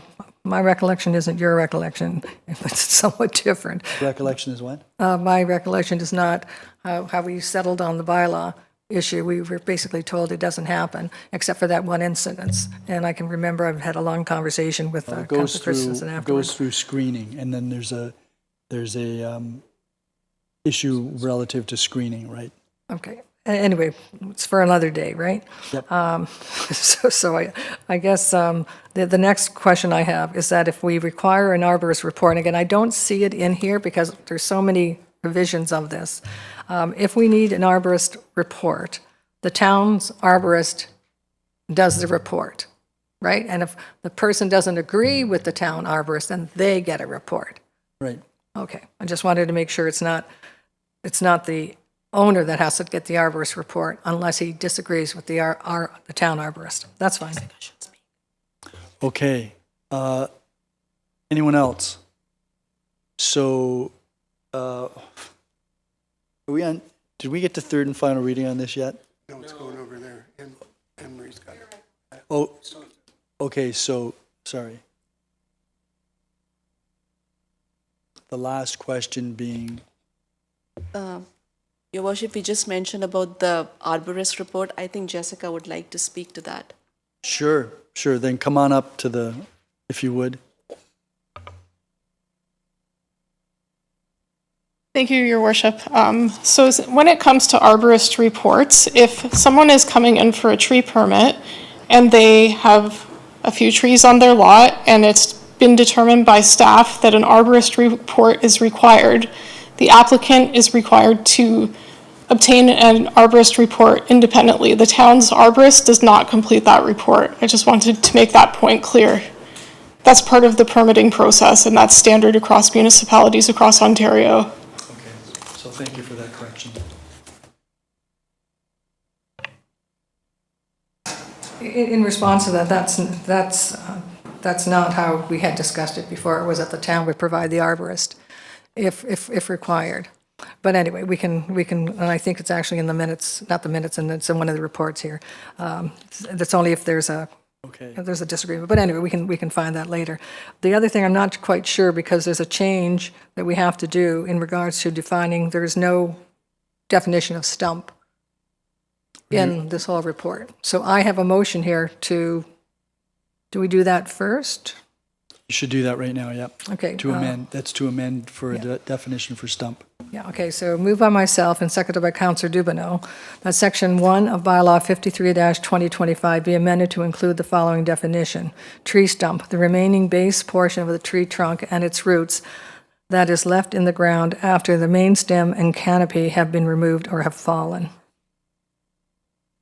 Okay, so seconder for that? Councillor Dubanow seconded it. You already did, okay. Yeah. Any questions or comments on that? Although, okay, you've got a question? Yep. Again, I talked to our legal rep. I think, I'm not for the stump bylaw, by the way, but. Okay, so for I'm what just we're gonna gonna give do. you- Wait a minute. Let me give you a heads up, Councillor Noyes. You've now had the floor for 20 minutes, a little more than 20 minutes, so. Okay, Just letting you know. this is an easy one, real easy, because I can't change it without Councillor Dubanow, and it's a friendly amendment, I would think.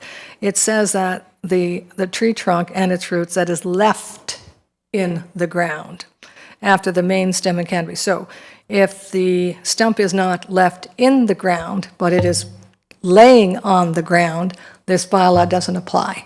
So what we want to change is we want to say that the trunk and its roots is left in or on the ground as a friendly amendment. I don't think that's friendly. I don't think that's friendly. Okay, then, okay. So, anyone else? Councillor Lewis? I have to ask a question because I'm stumped.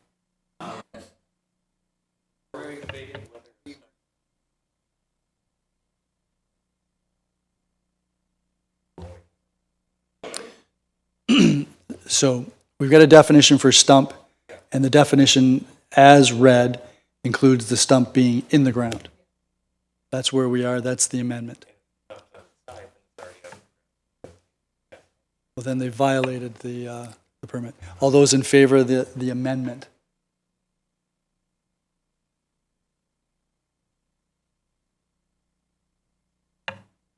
No.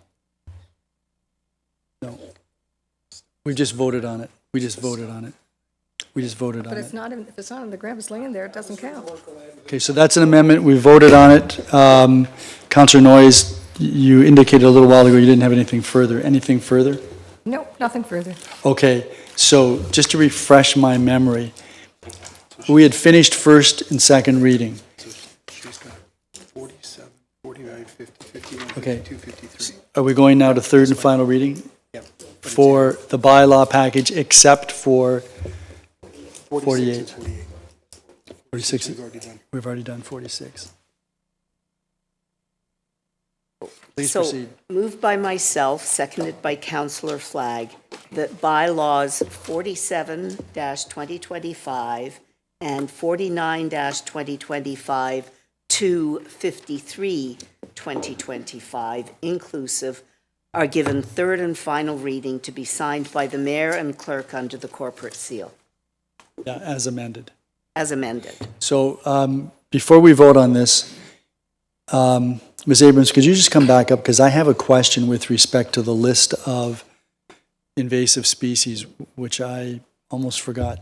And that is, one of the invasive species is white birch. So please explain that to me, because there couldn't be a more native species, I don't think, than white birch.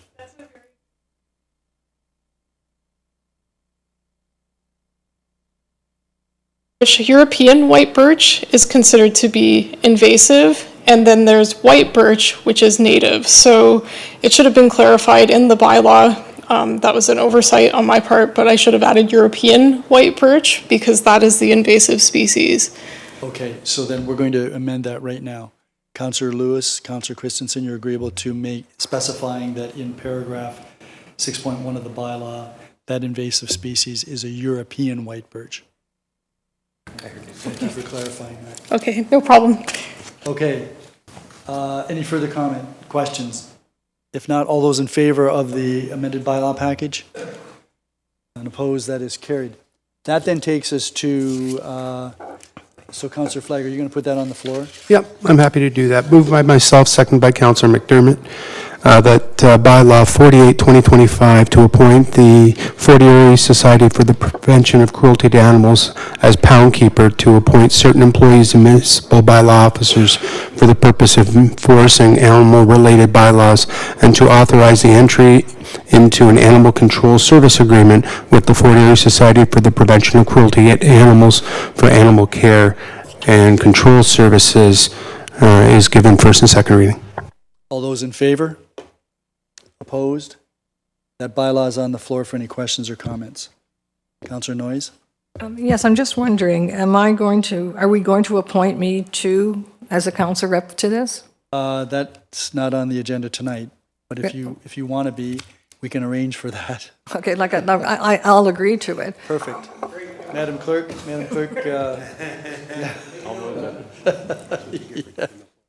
They're already calling We're going me. to do that at the committee. We can do that at, I guess, the next council meeting, we'll do that. Should I attend the meetings in anticipation? Why don't you contact Wendy Tremblay and find out when the next meeting is and ask her if you can go before you're formally appointed. But Okay, that's fine. indications are you're going to be formally appointed. Okay, Councillor Christensen, third and final reading, please. Moved by myself, Sorry. seconded by Councillor Flagg, that bylaw 48-2025 is given third and final reading to be signed by the mayor and clerk under the corporate seal. Councillor Flagg. Thank you, Your Worship. I just wanted to bring this on the floor just because I thought the original vote was done in error, and I didn't want to vote for this. So that's just my way of making sure that I have some consistency in my voting. Okey-doke. Anyone else? All those in favor? Anybody opposed? Noted. Next is the confirmatory bylaw, and Councillor McDermott, you have, I believe, first and second reading of that. Yeah, thank you, Your Worship. Moved by myself, seconded by Councillor Flagg, that bylaw 54-2025 to confirm the actions of council at its council and committee meeting held May 12, 2025, and its regular council meeting held May 26, 2025 is given first and second reading. All those in favor? None opposed? That is carried. Councillor Noyes, third and final reading. Yes, thank you. Moved by myself and second by Councillor Dubanow that bylaw number 54-2025 is given third and final reading to be signed by the mayor and the clerk under the corporate seal. Any questions or comments? All those in favor? None opposed? That is carried. Scheduling of meetings. Any meetings? Councillor Christensen. Thank you, Your Worship. On June the 3rd, the Planning, Bylaw and Building Services Business Subcommittee is scheduled to meet at 3:15 in Committee Room 1, and on June the 4th at 3:15, I said that. Okay, on June 4th, the Senior Citizens Advisory Committee is meeting at 10 a.m. In Committee Room 1, and the Ridgeway BIA will meet at the Crystal Ridge Library at 5:30 p.m. on the same day. Any other meetings? If not, I'm going to consult, Councillor Noyes. Thank you, Mayor Redekop. Tomorrow morning, the downtown Stevensville meeting at 9 o'clock. I think it'll be at the insurance, I can't remember the name of the place, FINA, I think, office. And on tomorrow night, on the 27th, the Accessibility Committee meeting is on at 4 o'clock in Committee Room 1. And on Wednesday, the 28th at noon, the 40-year non-for-profit is going to meet.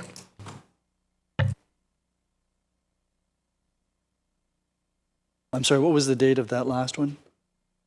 20? Okay. Anyone else? Then Councillor Dubanow, I'm looking to you. Yes, Your Worship, mercifully. Moved by myself and seconded by Councillor Flagg that council adjourns at 10:21 p.m. to reconvene into a regular meeting of council on June 23rd, 2025. All those in favor? Councillor McDermott, you in favor of adjourning? Absolutely. Perfect. We're good. Thank you, everyone.